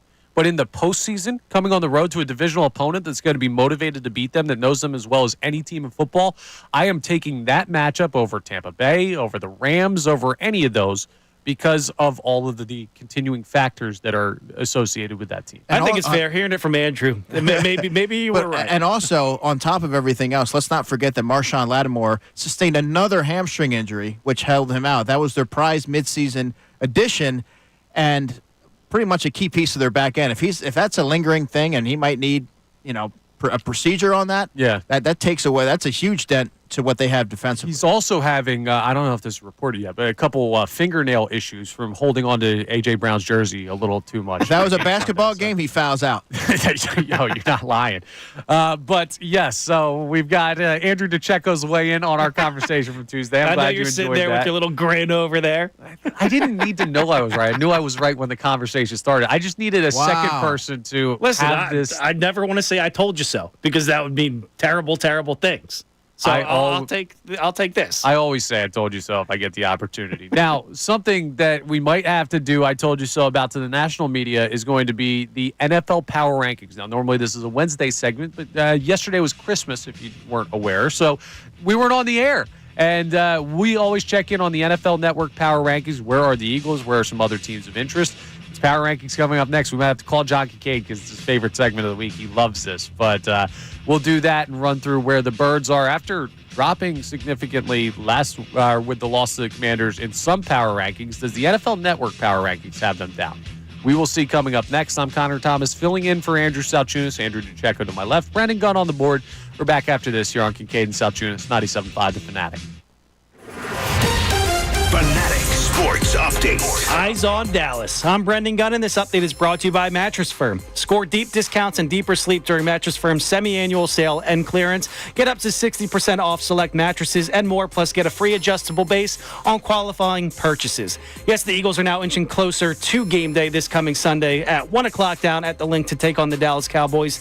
The Birds did not officially practice yesterday, but they designated Jalen Hurts and did not practice. If they were to, it was an estimate, but they said he would still be out with his concussion. The Birds are going to be back out there today, so we'll keep you updated as far as QB1 status goes as we know more throughout the day. As for the backup QB, Kellen Moore spoke on Tuesday about the team having faith in Kenny Pickett. When it's your opportunity, you got to go. And I thought Kenny did a nice job responding. I thought it was so cool to see our guys have the confidence in him to just hop in there and handle a third down, handle another completion, throw a third down, touchdown in the red zone. I thought that was a really cool moment to see him hop in there and those guys, feed into that. The Sixers, they got their biggest win of the season yesterday. They spoiled Christmas Day in Boston against the Celtics. Sixers won 118-114. Tyrese Maxey led the way with the Sixers with 33 points, and Joel Embiid checked in with 27 after a minor scare prior to the game. Ran into a rope, almost twisted his ankle, but he did play, put up 27. Sixers are back in action on Saturday night on the road to take on the Utah Jazz. The Flyers, they remain idle yet again today and tomorrow, but they're also playing on Saturday, taking on Cutter Gauthier for the first time out in Anaheim against the Ducks. I'm Brendan Gunn on the home of the 76ers and the Flyers, 97.5 The Fanatic. Happy holidays from the Fanatic family to yours. Hi, this is Mark.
settled the whole debate from Tuesday a little bit earlier. Andrew DeCecco siding with me here on the who would you rather face conversation. I'm taking the rookie quarterback over proven talent every time in the postseason, but that's just me. You just got it right. You just said you're taking the rookie quarterback. Yeah, as far as the opponent that I want to see them play. Nobody in their right mind is taking a rookie quarterback over a guy that won a Super Bowl 4 years ago. But apparently, Brendan Gunn, who you hear there, who's on the board today, might not be in our right mind. Especially going against Vic Fangio for now a third time. Yeah. I mean, He looked good the second time. Yeah, I mean, look good. Matthew Stafford didn't look good the first time. 5 turnovers. Anyway, we'll move on from the conversation. That's like a 2-day conversation that's still ongoing. I'm Connor Thomas, by the way, filling in for Andrew Salciunas. Him and John Kincade will be back as the holidays progress through. Actually, Salciunas will be back tomorrow, and John will be back in the new year. But Andrew DeCecco to my left, and we've been having some fun conversation about the Philadelphia Eagles all day long. Their matchup with the Cowboys quickly approaching, and because of the Christmas holiday yesterday, it feels like we fast-forwarded from, hey, respond to the Commanders game to, hey, look ahead to Dallas, and this is a motivated football team, if only for playing spoiler.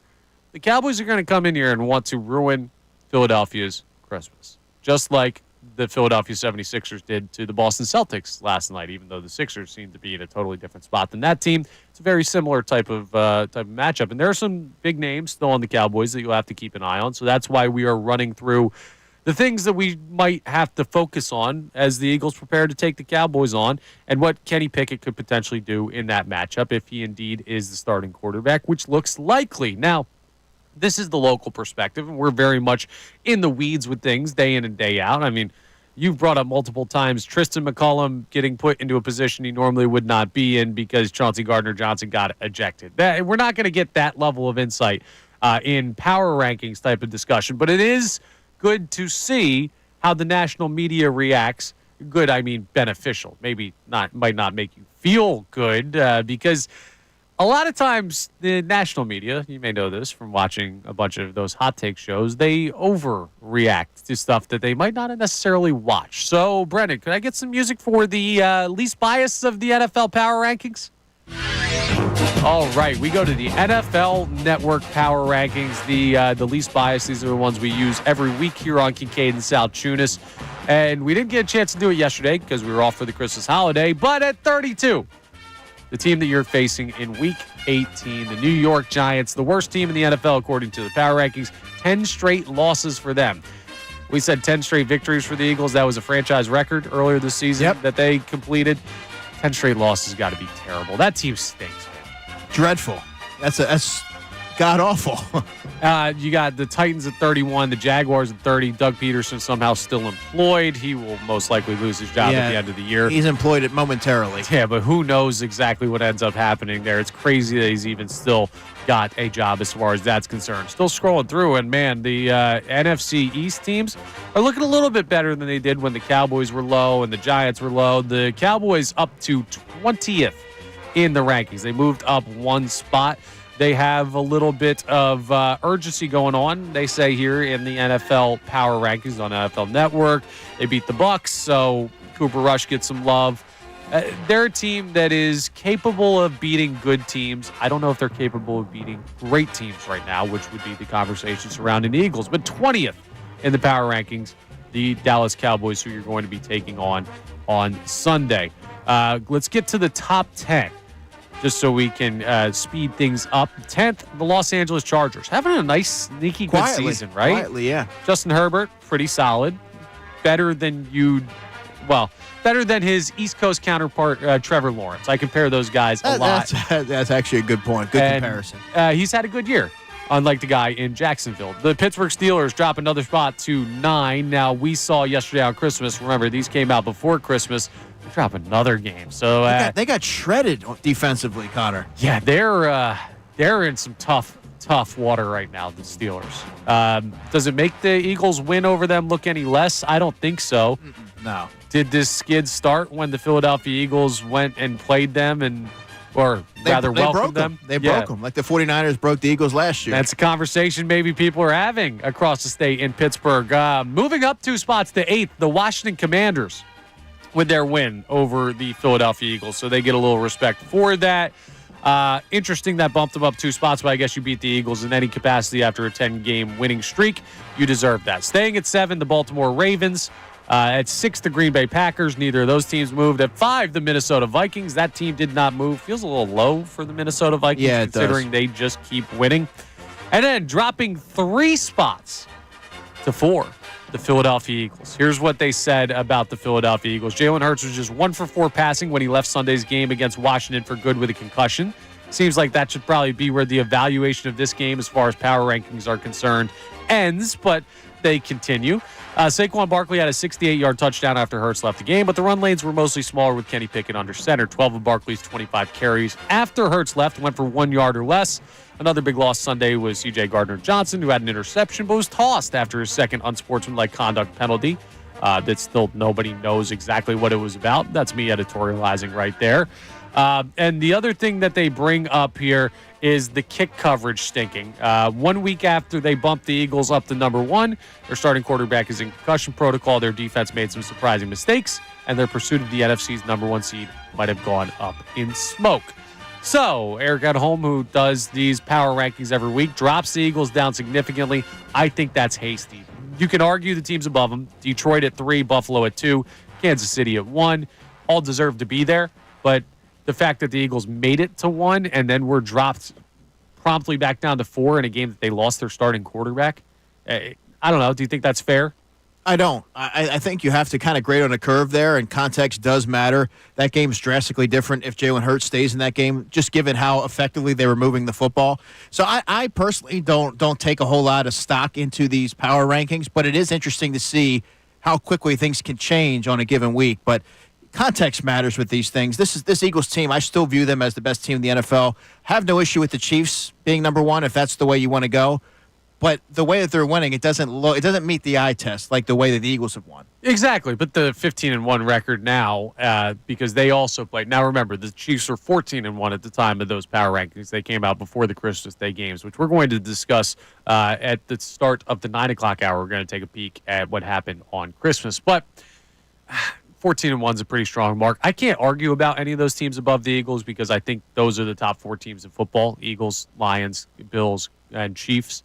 It's just the fact that they dropped so heavily in a game that seemed so uncharacteristic and not likely to continue feels weird. But power rankings are power rankings. They're not standings, and that's why they are what they are. But appreciate the folks at NFL Network and Eric Edholm for putting those together. And hopefully the Eagles will go out and get a nice victory over the Cowboys and maybe bump up a couple spots. One thing that they did mention in that was that special teams, which we haven't touched on yet, but we'll probably get into that because that's another area that it doesn't get discussed unless there's some blemishes, but it was very critical to the loss. 9:30 a.m. right here on the show sheet. Special teams. Issue for the Eagles or just a blip on the radar? So if you want to hear that conversation, stay tuned. 9:30, a little under an hour. We'll get into that. Sorry, Brent, what did you ask? I was just going to ask a little smart-ass question. Where were the Bucks? Where were the Rams on that?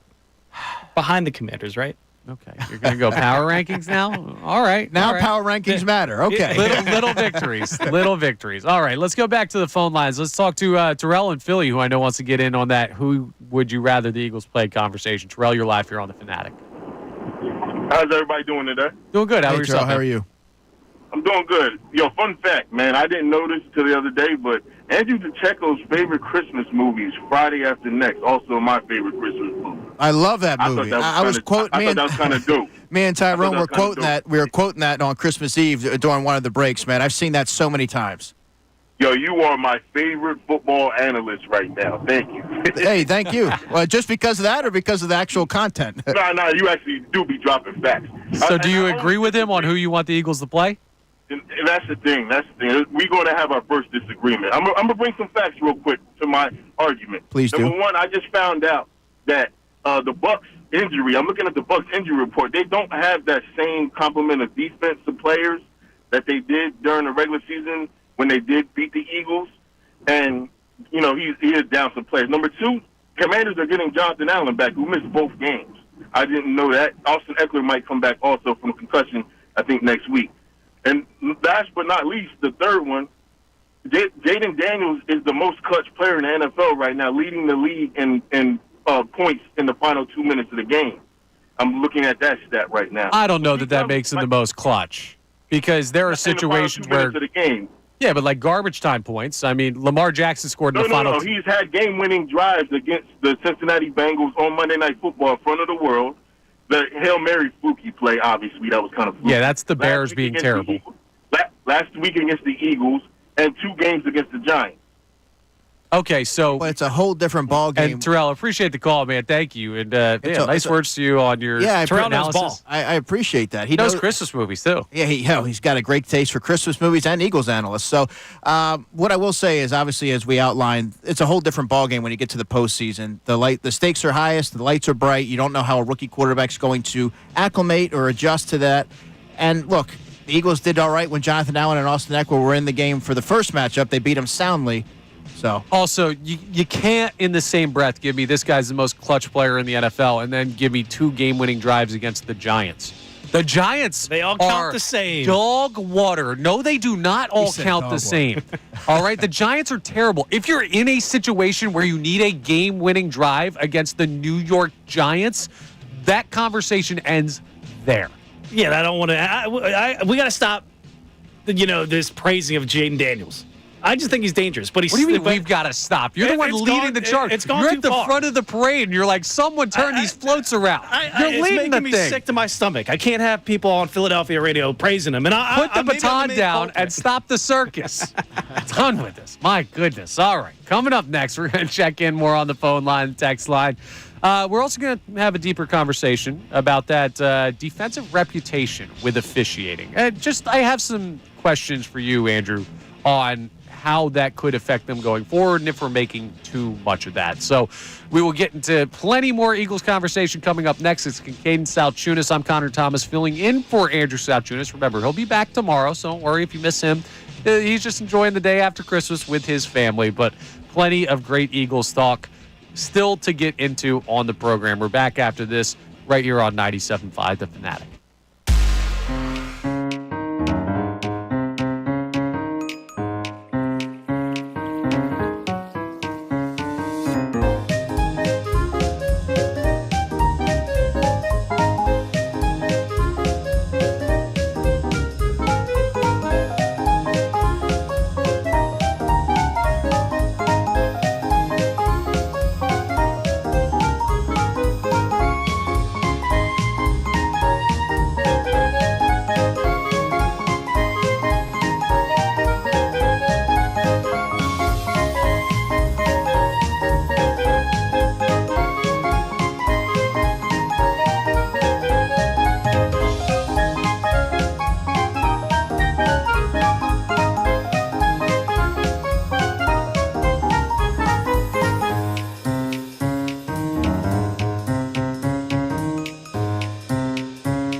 goodness, someone make sure if Bill Colarulo's head is screwed on too tight, like the Grinch. What in the world?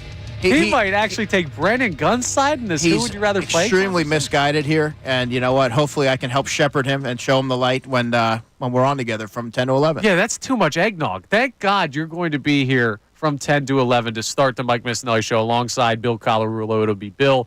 It'll be you. Kevin Cooney's going to check in for the final hour of that show.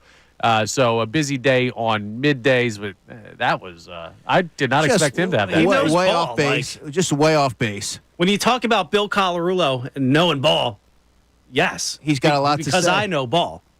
Oh, my goodness. I can't do this with you. Okay, well, we will let you and Bill have that debate coming up from 10 to 11. But we've already made our opinions clear on that one as far as we are concerned on who we would rather the Eagles play. But I do want to get into this defensive reputation type of talk, right? We have had this narrative build up a little bit before this game, mainly with the Jalen Carter thing. Because you remember, this was not the game where Nick Sirianni went to Jalen Carter on the sidelines yelling about it. That happened 2 weeks ago. So we already discussed, well, Jalen Carter can't take those penalties. He's starting to get officiated a little bit differently. We know Chauncey Gardner-Johnson and his reputation around the NFL. He's been officiated like this basically his whole career because he's just a guy that will not stop talking to people. And that's fine. Listen, we love Brandon Graham in this city. And something Brandon Graham has done his entire career is talk. I think in a playful way, though. It's different, but my point is, like, talking is not necessarily a bad thing, and having that fire defensively is not necessarily a bad thing. Some people would say that you need a couple players to do that as a necessity for the defense to have the mentality you need for a top unit. But it's about harnessing it properly. It's about channeling that energy in the right way. It's about making sure that you don't end up in a situation where you're costing your team 15 yards, or worse, you're getting ejected from a divisional postseason or divisional game with the division title on the line. So when we talk about this defensive reputation, first and foremost, do you believe guys like Chauncey Gardner-Johnson and Jalen Carter have this reputation and are being officiated differently? I do, especially now for CJ having been ejected now. Yes, it was just taunting. It was just words, whatever the case was. But now you now have a mark on you now. So teams are going to go into that knowing what's number 8 doing. They're going to be looking at number 8, all eyes on him. But for Jalen Carter, I think it's even more so because he's had the unsportsmanlike. He's very physical. He's always getting double teamed. So obviously there's going to be a ton of hand usage there. There might be some frustration that boils over. But you have to be careful because there's a fine line. You want to push it all the way up to the line, but you can't step over it. You don't want the players to lose their edge because that's what makes them great. That's what makes this defense a bully-style defense, their ability to play with such tenacity and ferocity and really push it all the way up to the line, and you don't want to take that away. Yeah, like, man, when I play softball or when I used to play baseball, I'll yell at umpires every once in a while from the dugout. Oh, I don't doubt that. But the second I get a warning, the second they're like, hey, one more, you're gone, I'm done. But what it does is you get in their head a little bit about, hey, they didn't like that call. Okay, I'm going to think a little bit about the way I'm calling this game. Even if they think about it and they say, yeah, screw that guy for yelling at me, I'm going to call it even worse. At some point, you need to let your voice be heard, whether that's talking to the opponent, talking to the official, but you need to know when and where the line is. Now, do you have concerns about those two players specifically? Because this is mainly a Jalen Carter and Chauncey Gardner-Johnson conversation. I do. Because of really? how I have concern just because of how they're going. You see how the officiating is, and right now you can literally do nothing and without getting a flag. Right. So the big concern here is knowing how instrumental both players are to the success of the Eagles defense. You're almost walking on eggshells. You can't be yourself. You can't talk trash. You can't play a physical brand of football. At least it seems that way on the surface. But at the same time, they have to find a way to toe that line because that's what makes them special. That's what makes them great. And that's what makes their defense sort of personify the personality of Philadelphia. More responsible, real quick, Nick Sirianni or Vic Fangio for that and teaching them that? Vic. Okay. Guess what? I have more faith in Vic Fangio to do it, and that's not a knock on Bill Colarulo's boy, Nick Sirianni.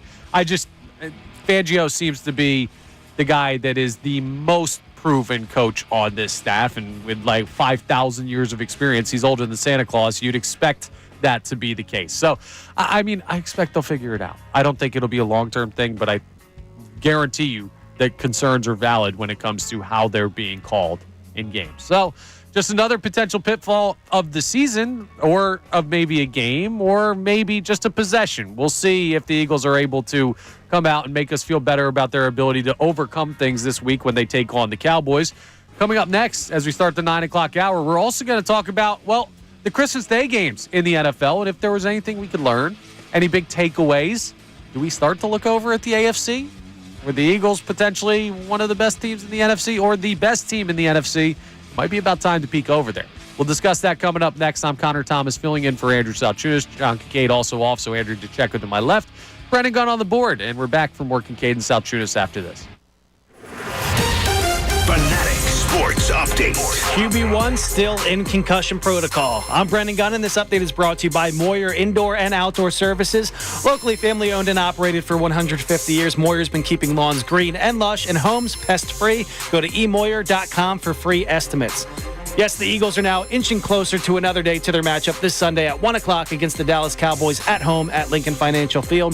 The Birds did not officially practice yesterday, but if they did, the team estimated that Jalen Hurts, he would still be out with his concussion.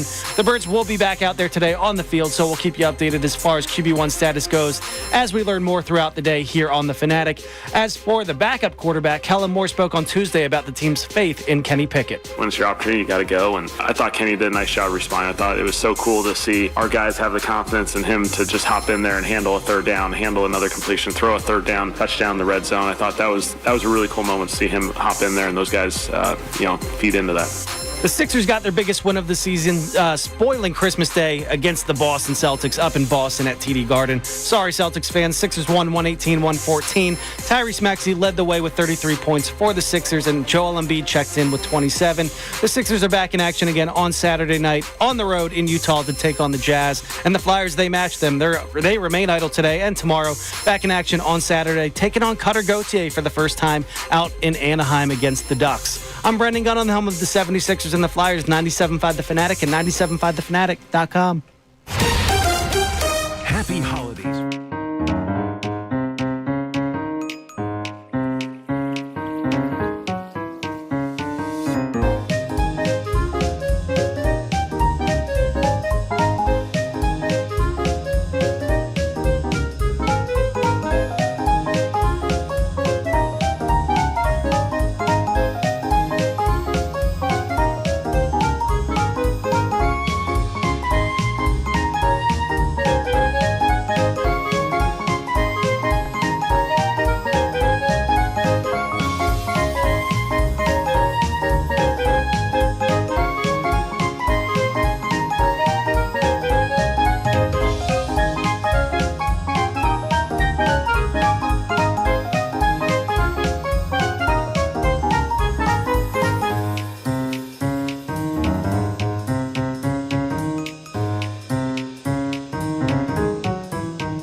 really in the final hour of the show already? This has flown by today.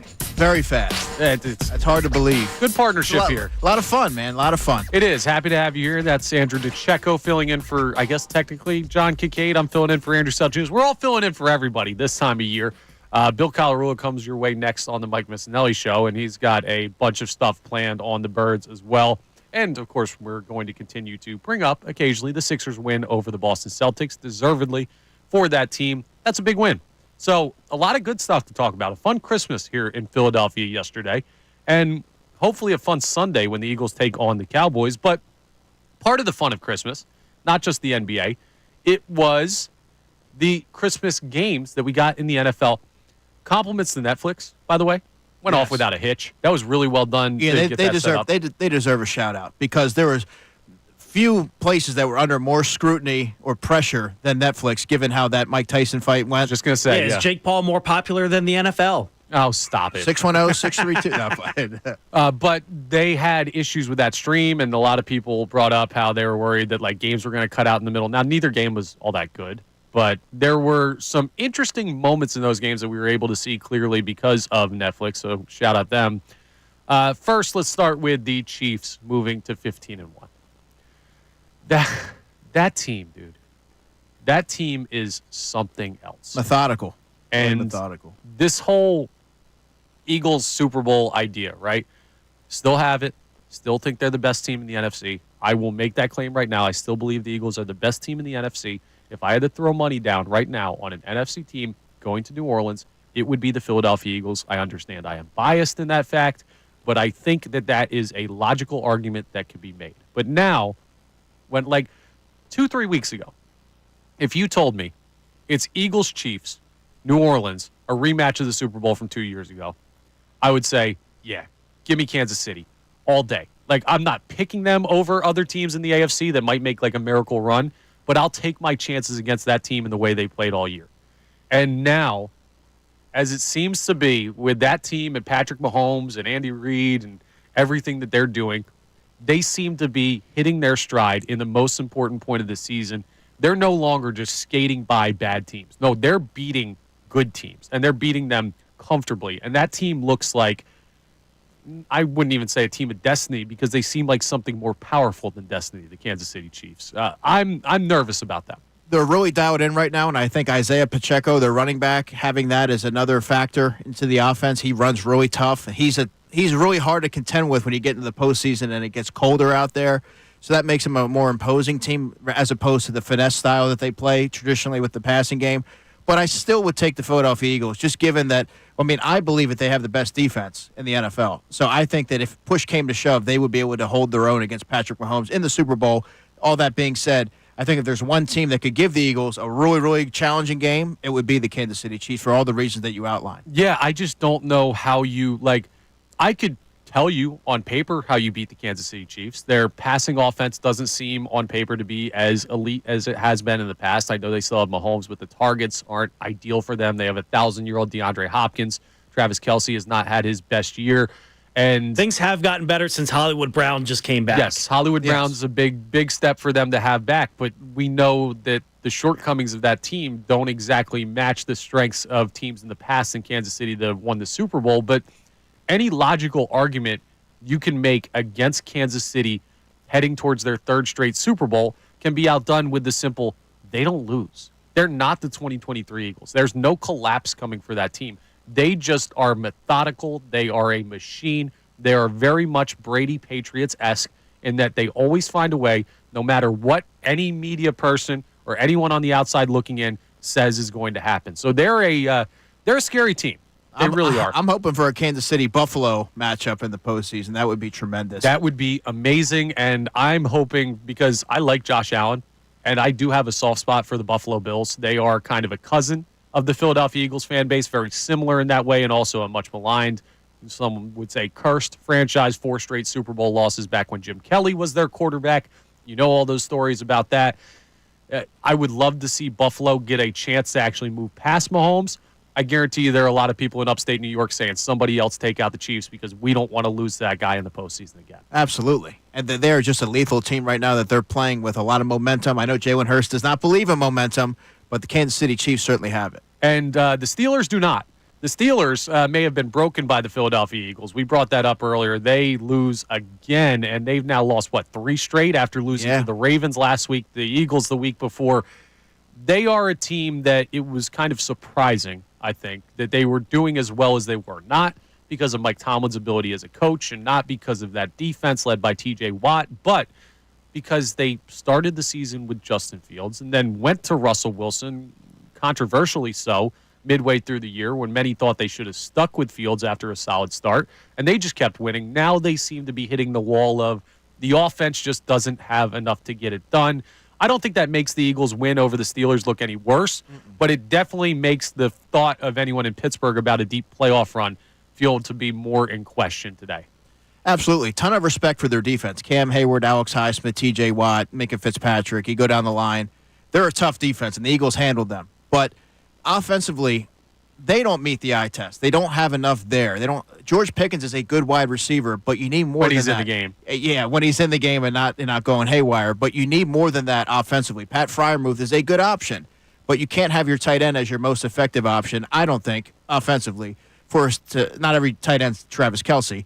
And Najee Harris is just more of a plotting type of running back. They don't have a lot of explosive playmakers to be able to keep pace with the teams like the Kansas City Chiefs. So let's move on to the second game now, because you saw the Ravens absolutely demolish the Houston Texans. Ridiculous that a game in which the only points for the Texans were a safety, that it wasn't scoregami, which annoyed me. I'm a big scoregami guy. Only 2 times as that final score, I believe it was 34-2 was the final in that one, has ever happened in NFL history. So that ruined my Christmas a little bit. A Christmas scoregami would have been nice.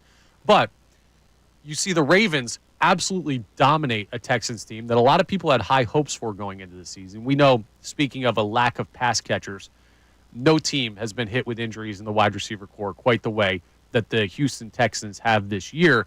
But they had Nico Collins yesterday available. They had Joe Mixon in the backfield. You still have C.J. Stroud and no offensive points for that team. This is kind of my argument about the Jaden Daniels thing. Not that Jaden Daniels stinks or he's going to be a bad quarterback and have a bad career, but C.J. Stroud, his rookie year, looked infallible. And he had some postseason success in the first round, and then you get to a point where you say, okay, is a rookie quarterback going to get figured out in the postseason? He did, and then this next year, he looks like a totally different guy. There were so many balls from C.J. Stroud. I was like, where in the world is this guy throwing it? It just shows you how quick young quarterbacks, when NFL defenses start to figure out how they can neutralize you, can look totally different, not just from a season to another, from 1 week to another. Yeah, a bit of a sophomore slump for him, and I was very bullish on C.J. Stroud's sophomore season. I had him, I believe, as an MVP or at least Offensive Player of the Year. Obviously, that's not going to happen, but now the challenge becomes you have to counterpunch. I think their offensive coordinator is Gerard Johnson, if I'm not mistaken. You have to be able to counterpunch when teams are starting to solve what you're able to do and really they're honing in on your tendencies, and they haven't been able to do that. That being said, they have enough playmakers, as you said, Connor, to be able to put up more than the pitiful performance that we saw on Christmas yesterday. Nico Collins, I think, is one of the more underrated top receivers in the NFL. Of course, that loss to Tank Dell, all the best to him. That was a very gruesome injury, but they have enough there that they should be able to sustain as enough offense to keep them in a game. And on the flip side, the Baltimore Ravens, well, they're hitting their stride, it seems, at the right time. They take down the Steelers in a big divisional matchup, and then on Christmas, a full week for them because they set it up Saturday to Wednesday, or rather it's a short week but full if you were to play the Thursday game. They go out and they look amazing. And for the third time this year, we have this guy is guaranteed to win MVP conversation. It started with Saquon Barkley, and then it moved to Josh Allen, and now it seems to be Lamar Jackson putting his hat firmly in the ring for MVP. He's unbelievable. Incredible. I can't get over what he was able to do against that Texans defense. And it's not just extending plays. And every time he's scrambling around, he's got one of those.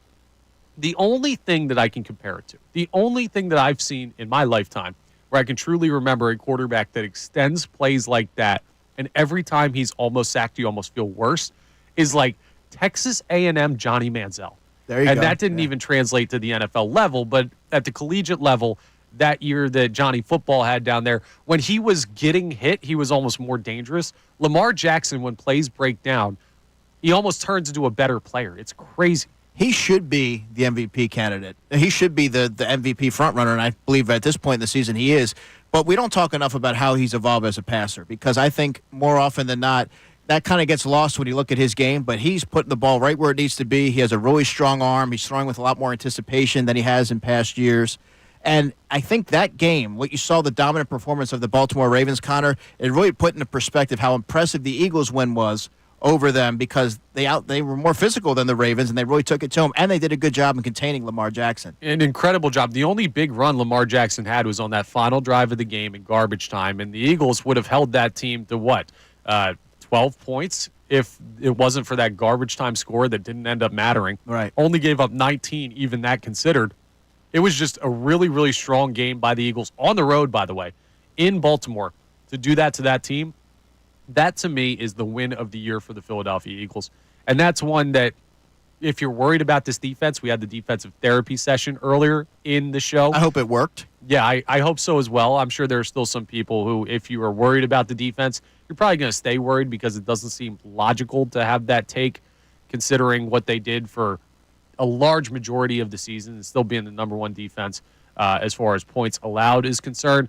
I still think that this defense is absolutely fine, and if you need any proof to that fact, it's that this is the same defense that shut down that guy who absolutely shredded the Houston Texans on Christmas yesterday. So that should make you feel good. Yeah, that was a really big test, and that's exactly why you should have all the confidence in the world in the Eagles' defense that they're going to be able to contain any quarterback. That's another reason why I believe that was a one-off, because Jaden Daniels was able to do things that Lamar Jackson couldn't even do against that Eagles defense. So I think that was a big measuring stick game and the win of the year for the Eagles in Baltimore. Absolutely. Now, hopefully the Eagles have a couple more regular season wins in them, or at least one more, so they can lock up the NFC East and get set for that 2 seed. And if they get it this week against the Cowboys, you're going to be in position to potentially rest guys in Week 18 and get that somewhat self-imposed bye week ahead of heading into the postseason, which everybody is looking for that to happen. But some of that, you're going to need guys to be healthy to be able to do that. You need players on the field, and there are going to be a lot of interesting things on the Eagles injury report. So in a second, I'm going to ask you, Andrew, because I know you're going to be heading down to the facility later today. I know you're going to be around tomorrow down there. You're going to be looking at the injury report, I'm sure, with an eagle eye, no pun intended. And we're going to discuss what we'll be watching for in the next 24, 48 hours from the Eagles injury report ahead of the game. But first, I want to go back to the text line and see what the folks are checking in on with our topic. 610-632-0975 is the phone number to call in, to text in. B-Gun, what do we have on the text line? Yeah, going back to the main topic of today, we got Scott in Florida checking in. He says, I'm confident going into Sunday knowing that Kenny Pickett is starting because he's getting more familiar with the playbook as the week goes on. The defensive side of the ball is going to get back on track. He agrees with Andrew on that, and I believe the Eagles will win pretty easily. Pretty easily. Now, do you feel a pretty easy victory coming on Sunday, Andrew? I wouldn't say pretty easily, but I think they can win by a touchdown. I don't see why they can't. It could be a score late in the game, but I believe that they have enough there, even with Kenny Pickett at the helm, that they should be able to move the football with consistency, and defensively, I think they're going to contain that Dallas offense. Yeah, I just don't. I get the feel of this game, and it's weird because the line says otherwise. And I am a person who big time buys into the lines are where they are for a reason. Sometimes Vegas misses. They don't bat 1,000. But more often than not, you see these lines that come in pretty close to where the final score discrepancy is, and the Eagles are 8.5-point favorites at home. You're back at Lincoln Financial Field. You don't have to leave Lincoln Financial Field until the NFC Championship game if you end up locking up the 2 seed. So that is a major benefit for the Birds. It's just this weird feeling of the Cowboys seem to have positive momentum, even though they're out of the postseason. They've been playing better football lately. The Eagles, well, they could be reeling a little bit after that loss to the Commanders, and a bounce-back game versus a keep momentum going game seems to point in the direction of Dallas when you have that momentum conversation. Not that that is the end-all, be-all, but I don't see the Eagles just absolutely boat racing the Cowboys with Kenny Pickett back there. No, but to your point, Connor, what I will say is I know you tend to believe, or maybe you toss the idea out there that they could potentially be reeling, but one thing I will say that's really sparked the Eagles' 10-game win streak, and it's really been pretty much a common theme throughout the season, is that Nick Sirianni has had the Philadelphia Eagles ready throughout the week. perhaps nothing was more evident in that than all the distractions from a couple of weeks ago when it could have fractured, it could have splintered the chemistry that they had been building all season, and they ended up taking it to the Steelers that week. Right. And that's what I just think that they know what the task is, they know what's at stake, and I think you're going to see them show up ready to go, and you're going to see the Eagles that you saw for throughout the 10-game win streak. That's who they are. This team does one thing insanely well under Nick Sirianni, with last year as the anomaly. Right? Last year they couldn't figure anything out. I put a lot of that on the head coach. I put a lot of that on the players. I put a lot of that on the coordinators. I think that was a total organizational collapse last year. Mm-hmm. But more often than not, under Nick Sirianni as the head coach, this team learns. They learn very well from experiences, positively or negatively. We see it all the time. When a player has a bad game, they get that player heavily involved somehow the next game. When you have a down game in one facet, you fix it quickly. The Philadelphia Eagles are a team that when they have deficiencies pop up, more often than not, you see them corrected, and corrected in a big-time way. And that's something that seems typical of like a good organization, right? You have an issue, you address the issue, you fix it the next week, you move on. That doesn't seem too complicated, but when you look around the NFL and you see teams with the same problems week in and week out. Turnovers have been a problem all year. Passing game has been a problem all year. Defense has been a problem all year. That happens around the NFL, and they just can't correct the issues. The Eagles are a team, and we've seen it this year, when issues pop up, they correct them, and they correct them quickly. So that absolutely plays to your point of figuring this out, not so much reeling, but like learning from what your issues have been, and looking at that Washington game, making sure it doesn't happen again. And speaking of which, this game really lends itself favorably, particularly due to matchup, to having a big game from Devontae Smith, who, of course, had the critical drop in that game, going against Amani Oruwariye, who is very grabby. And let's not forget that there could be a couple penalties coming his way.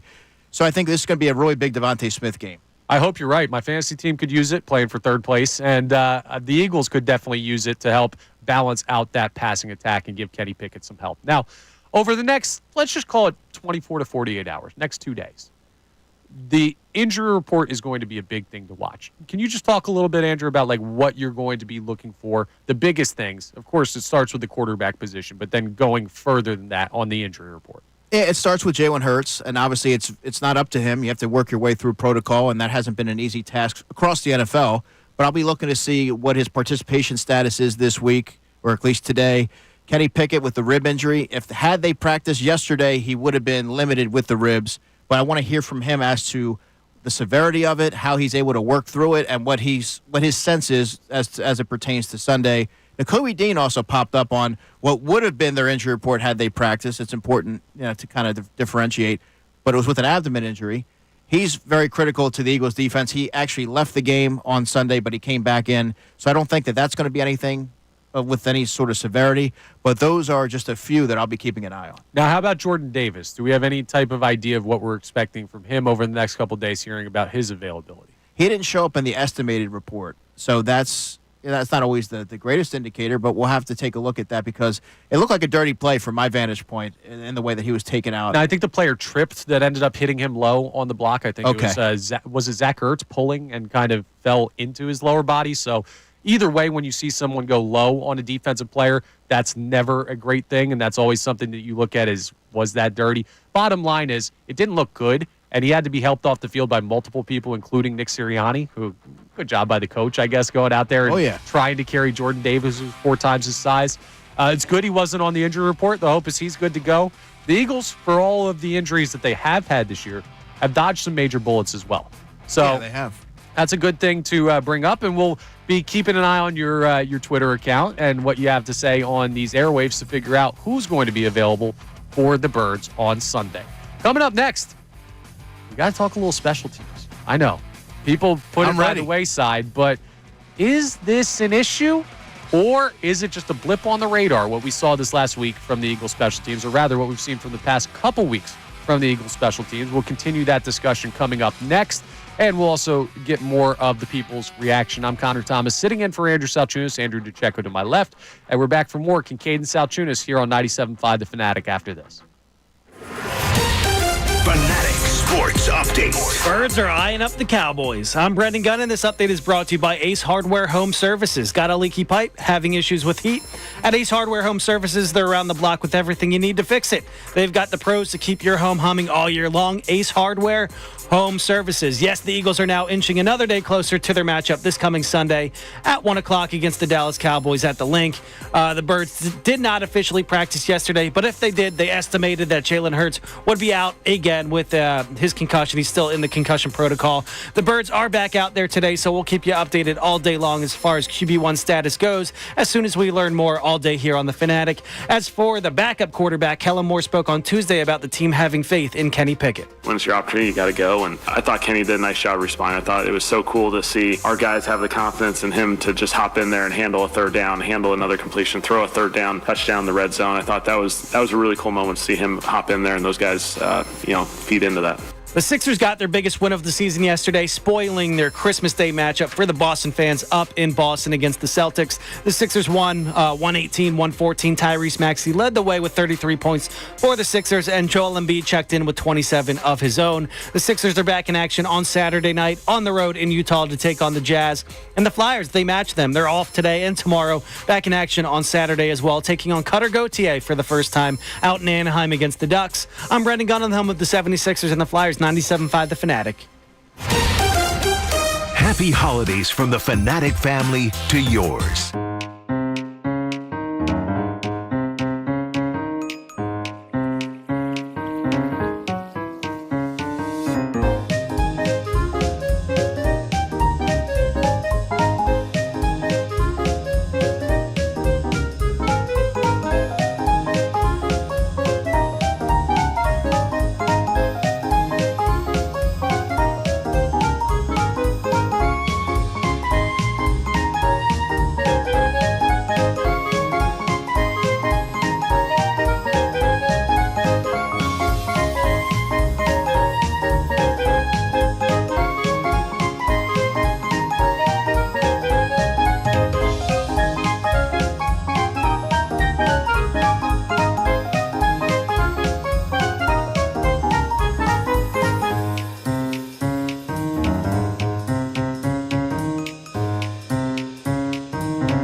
absolutely sailing today as we sit in for John Kincade and Andrew Salciunas. I'm Connor Thomas. To my left, Andrew DeCecco, Brendan Gunn on the board. And we've been having a lot of good Eagles discussion about mostly why we shouldn't be overly worried after the game against the Washington Commanders, in which the Eagles took their first loss in over 3 months. But we also are discussing what level of, I don't think nervousness is the right word, but what level of respect should the Philadelphia Eagles have for a Dallas Cowboys team coming in on Sunday to Lincoln Financial Field that's been playing better football lately and is a team that would want nothing more? I think if you ask the Dallas Cowboys and their fan base and everybody in that organization, you guys are eliminated from the postseason. If you could do anything the rest of the season, what would it be? Now, the smart answer would be lose as many games as possible to improve our draft pick. But organizations don't think that way. Players don't think that way. They have pride and everything. And they also have hatred. And they have hatred for the Philadelphia Eagles. They're coming in to try and ruin your season. And a loss to the Cowboys does not ruin the Philadelphia Eagles season. But 2 losses in a row to divisional opponents with the division on the line would be something that would scare this fan base a little bit and would make the road tougher for the Philadelphia Eagles to potentially make it to New Orleans down the road. So you got to beat the Cowboys. You got to go out and win a game in which you're heavily favored on the betting lines and heavily favored in the minds of a lot of people who are breaking down this game. And we don't have them heavily favored, but we have them favored, Andrew. And this is a game where if you are as good as we think you are, and they have proven time and time again that that's the team that they are, the Philadelphia Eagles, this is a game you go out and win. Yeah, absolutely. And like we said, you could take solace in the fact that the Eagles are always prepared, more often than not. I would say that the Buccaneers game, yeah, you can throw that one away. But in that 10-game win streak, they've had distractions thrown their way. They've had injury, whatever it was. They've always maintained that we're going to try and go 1-0 every week. We're going to look ahead. We're not looking forward. We're not looking backward. That's something Nick Sirianni has said. And this week will be no different. They know that you got to take care of the task at hand because you don't want to leave it to fate in Week 18 with the Giants. You want to take care of business as soon as possible, and then you may have yourself a built-in bye week, potentially. Now, if you leave it to fate against the New York Giants, fate is probably going to screw them like it has for forever now, basically, since Eli Manning was last their quarterback. So you do have that in your back pocket, an easy matchup in Week 18, which is something that not a lot of NFL teams can say. Well, nobody in the NFL Network Power Rankings we did earlier at 8:30. The Giants are the worst team in football. So you do have that as a benefit that you get to play the worst team in football the final week if you do need that game. But you're right, man. Don't leave it up to Week 18. Take care of business today. Sunday. Get that job done before you have to worry about it. And then maybe you could sit a couple guys or sit a lot of guys in Week 18. So I want to get to this conversation on special teams because it's this fringe conversation that we know how much special teams can matter, and we've seen it in past seasons. But real quick before we do this, we have a question on the text line, I believe, for I see down here on the board, it says, for all day, Andrew DeCecco. Yes, we do. We got Chris from Boston checking in. I got a question for football guy all day, Andrew DeCecco. Love it. Assuming the Vikings get the number 1 seed and win out, would you rather the Eagles play the Lions in Philadelphia during the divisional round or the Vikings in Minnesota during the NFC Championship game? Because everybody says the Lions are going to be worse outside the dome.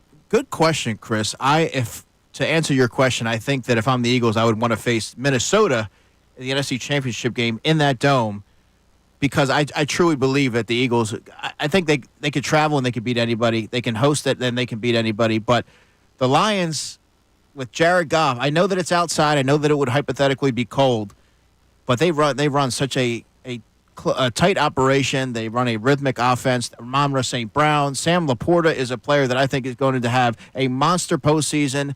The Eagles haven't really had any issues with tight ends, but I think that he would be one that could give them some fits. I don't like the matchup entirely. Yes, they are banged up defensively, but with the Minnesota Vikings, say what you will. I know Sam Darnold's put up numbers. I know he's probably a front runner for a comeback player of the year. I'm not sold on him stepping up in a big moment like that. I think the Eagles would provide a lot of pressure on him. He's a sort of a stationary quarterback, and that's where I think the game could be won. Yeah, it goes back to that conversation kind of about Jaden Daniels, right? And why we would rather see Jaden Daniels in the postseason than some proven veteran quarterbacks because of the belief that playoff football is different, and if you don't have that playoff experience, it puts you at a disadvantage.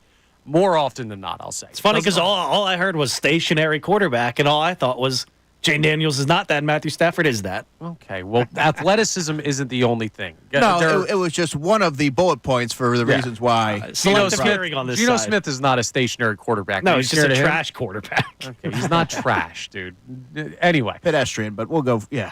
But my point in that is to say that Sam Darnold is another guy that does not have this postseason experience. He has not been in this situation before. So it plays to that same thought process where you're like, okay, I know Minnesota as a team, they look dangerous. Their record would tell you they are. They've had a bunch of wins this year. Now, if you look at who they've beaten, I don't think they have many quality wins this year or quality of what the Eagles have put together by taking down the Steelers, the Ravens on the road, the Rams on the road, a place where Minnesota lost, by the way.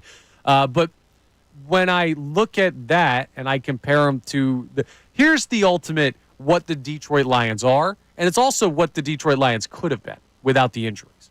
Like, remember what this team was back early on in the season before they lost everybody. This was a team that looked on a mission to make up for the collapse they had in the NFC Championship game last year.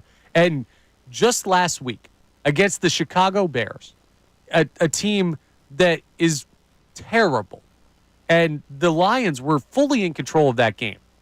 Ben Johnson decides that he's going to run a play in which Jared Goff takes the snap, pretends to trip. Jahmyr Gibbs falls over. It was crazy. And then they throw a touchdown. They ran a fake blown play in a game against the Bears that they, obviously they needed to win because they're fighting for the 1 seed, but they had in hand. Their bag is deep. Yeah, and I was sitting actually right next to our guy Tim McManus in the press box in Washington, and he said, "Do you see this trick play that the Lions just ran?" So I went on X and I had to go try and find it, but incredible play design.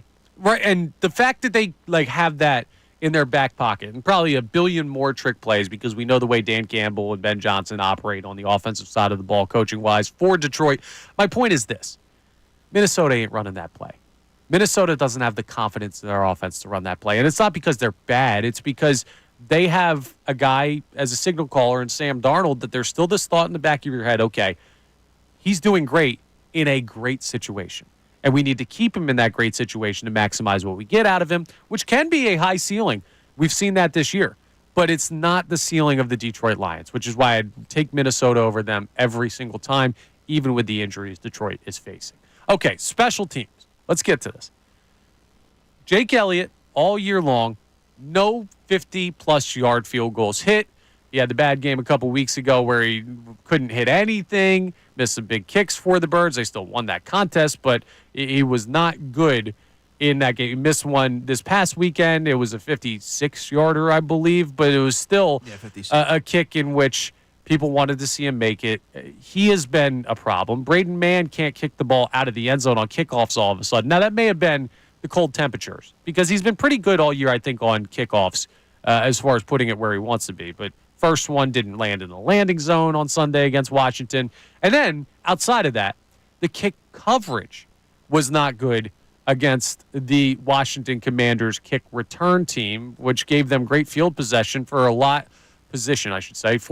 of those late possessions that led to them coming back in the game. So, with all of those factors affecting the special teams game, how worried are you about it? I'm not particularly because I saw Jake Elliott make a 50-yard field goal in a pressure cooker of a moment in that game. So it seems to me that the moment obviously wasn't too big for him, and he has a lot of confidence. And he told me when I asked him, or he mentioned when he was speaking, that it's got to keep swinging when he was working through those challenges. Right. And how often have we ever talked about Braden Mann botching his opening kickoffs? That Just was 1 week, dude. Exactly. And this is the same Braden Mann that was an instrumental component to the Eagles winning in Baltimore, landing punts inside the 20. I think Braden Mann's been really good. Jake Elliott sort of seems like he's turning the corner. But to your point about the kick coverage, that's where you have some concern because the ball is rarely put in play. It was, and it will continue to be as the weather gets colder. And I thought that there was a 47-yard return from Luke McCaffrey, which I thought players lost contain there. Everybody flowed to the left. He took it right around the right. It wasn't anything crafty. And there's 2 penalties. Jeremiah Trotter Jr. and Sidney Brown both had penalties in that game. So that's an area in which they're going to have to get cleaned up. But let's not lose sight of the fact that they lost Ben Van Sumeren for the year. He was a special teams key contributor, core 4 guy. They also lost Will Shipley in that game due to a concussion, and he stepped up and been a very primary contributor to special teams. I think they'll be able to move past it and rectify it. Michael Clay said some really good things in terms of how he's going to look to correct it earlier in the week. So until they do it on the field, there's always going to be questions, but I think that they will get it done. Yeah, we have such a good memory in Philadelphia of things that have happened in the past, and I know people are thinking, well, 22, the problem with that team was special teams, and a lot of people questioned, would it affect them? And in the Super Bowl, they gave up that long punt return to Kadarius Toney that led to Patrick Mahomes being right where he needed to be to win that game for Kansas City. So I don't think it's a major problem, but I do understand why some people are starting to point towards special teams, saying, well, hey, a great team we've seen in the past ended up kind of wearing it because of this in the biggest game of the year. So no one talks about it until it's a problem. Yeah, that is what John Kincade, the guy normally in the seat that you're in, would say. It's not a problem until it's a problem. My brain feels empty. Come on now. The day after Christmas, we got to do it to him. He'll be back in the new year. Andrew Salciunas will be back tomorrow. But something to keep an eye on, the special teams. Coming up next, Kincade and Salciunas, Key 3, the best 3 minutes of today's show. And we'll also just wrap up our thoughts on the big topics of the day. I'm Connor Thomas sitting in for Andrew Salciunas. We're back after this here on 97.5 The Fanatic. Now, the top sports stories in Philadelphia for 2024. Number 3. I like to say, unfortunately so, that we are not allowed to have nice things here in Philadelphia. It's an idea that's been drilled home repeatedly across all the teams in the city and with its players.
final segment of Kincade Salciunas this morning. So we got the key three coming up, and the best 3 minutes of today's show will be replayed. But it's been a fun, quick one with Andrew DeCecco just to tell you what's coming up next. You want more football guy Andrew, and you want someone who can hold their own against him. Listen, like I'm playing point guard. I'm passing the rock. I'm not taking any shots on this show. I'm setting Andrew up to tell us what we need to know about the Eagles because he's the expert. But Bill Colarulo's coming in here next to host the Mike Missanelli show, and it'll be him. He has plenty to say about sports in Philly. Yes, he does. It'll be Bill and Andrew DeCecco for an hour, and then Kevin Cooney will join for the final hour of that show. That'll be fun. So you're sticking around, huh? Looking forward to it. Always like chopping it up with Bill. I'm sure we'll have a lot of stats. Yeah, for sure. You guys are big. You both have all the notes and the stats and everything. No, I go off the top of my head, man. Got you. But you at least look it up and you have it ready and prepared. See, this is why this is a nice little compliment because I am not a numbers guy, mainly because I can't count.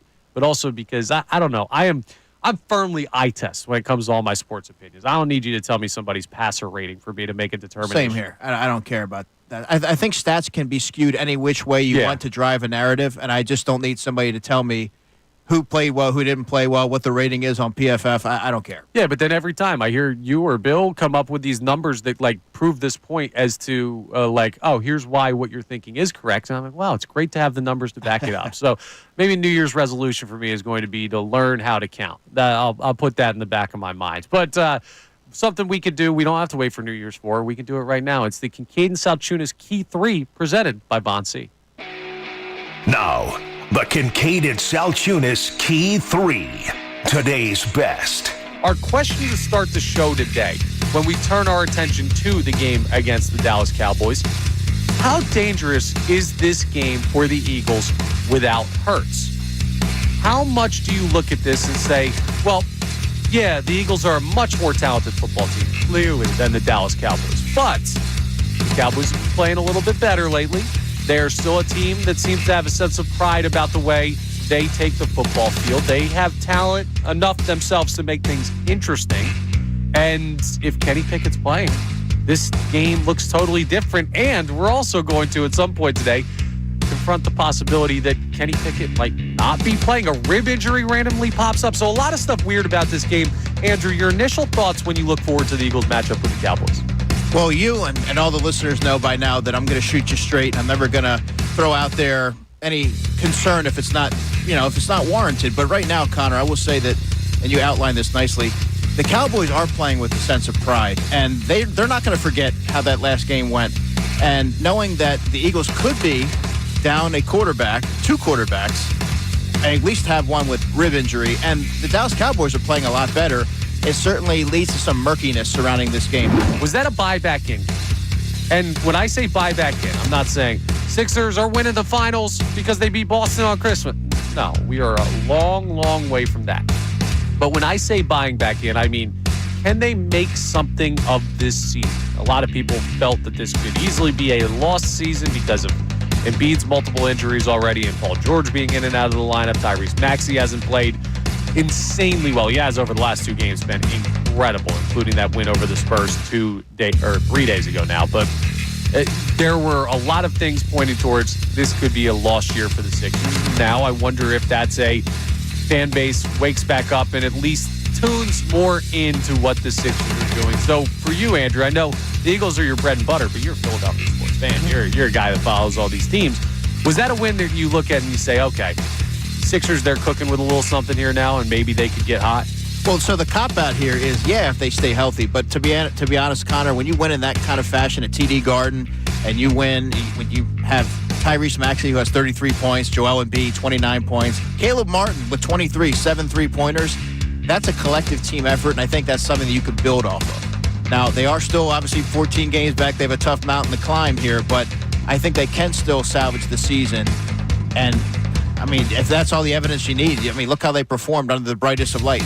Yesterday during the Christmas holiday, we got an estimation of a injury report based on not practicing, which to me, I just throw that out.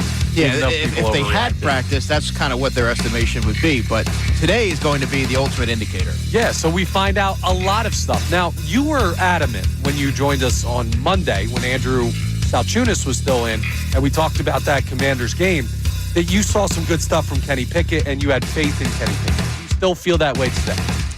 I do. And look, I always like to say, was it a perfect performance? Absolutely not. Did he do some good things? He did. And I think you have to look at it objectively and say, what were your expectations for a backup quarterback going into a game where, obviously you're going into the game very early after 11 snaps, but you haven't had any of the first-team reps throughout the week. Kellen Moore, that's his first time coaching you, so you don't know. You and Kellen Moore are trying to feel each other out as the game progresses. So I think all things considered, first of all, his first throw was on a 3rd and 7, and he converted on that. I think that shouldn't go overlooked. He had some really erratic throws. He took some bad sacks. He didn't help out his offensive line, of course, but I thought by and large he kind of performed the way I expected a backup quarterback to perform. And this week is a little interesting now because we'll have to see in what capacity he can practice because of the rib injury. So there it is, the Kincade Salciunas Key 3 presented by Von C, the best 3 minutes of today's show, brought to you by Von C Brewing Company in Norristown, where you can try their Key 3, the OG Pils, a legendary Philly lager, gold medal winner at the 2023 World Beer Cup for Best American Pilsner. You can try the Walking on Clouds, that's their flagship hazy IPA, and the Vienna Lager, a 2-time Best of PA winner made with all German ingredients. Visit VonCBrewing.com and find out where you can pick up your Key 3 from Von C today. All right, we got to pass things over to Bill Colarulo, sitting in for Mike Missanelli on the Mike Missanelli Show. You're not going anywhere. You're going to stay with us here, Andrew DeCecco. But first, tell us about the AACR. Remember to support life-saving cancer research. Join me and our generous partners, FT Young Heating and Air Conditioning, in making a donation to the American Association for Cancer. Research today at 975thefanatic.com/AACR. Cancer research saves lives. Well, Andrew, it's been an absolute pleasure. We will talk to you for an hour tomorrow when Andrew Salciunas is back in this seat, and we'll get even deeper into Eagles, Cowboys coming your way on Sunday at the Birds with a chance to wrap up the division and hopefully make everybody a little bit more calm about what we saw last weekend. All right, everybody, that's all for Kincade Salciunas today. We will talk to you tomorrow right here on 90.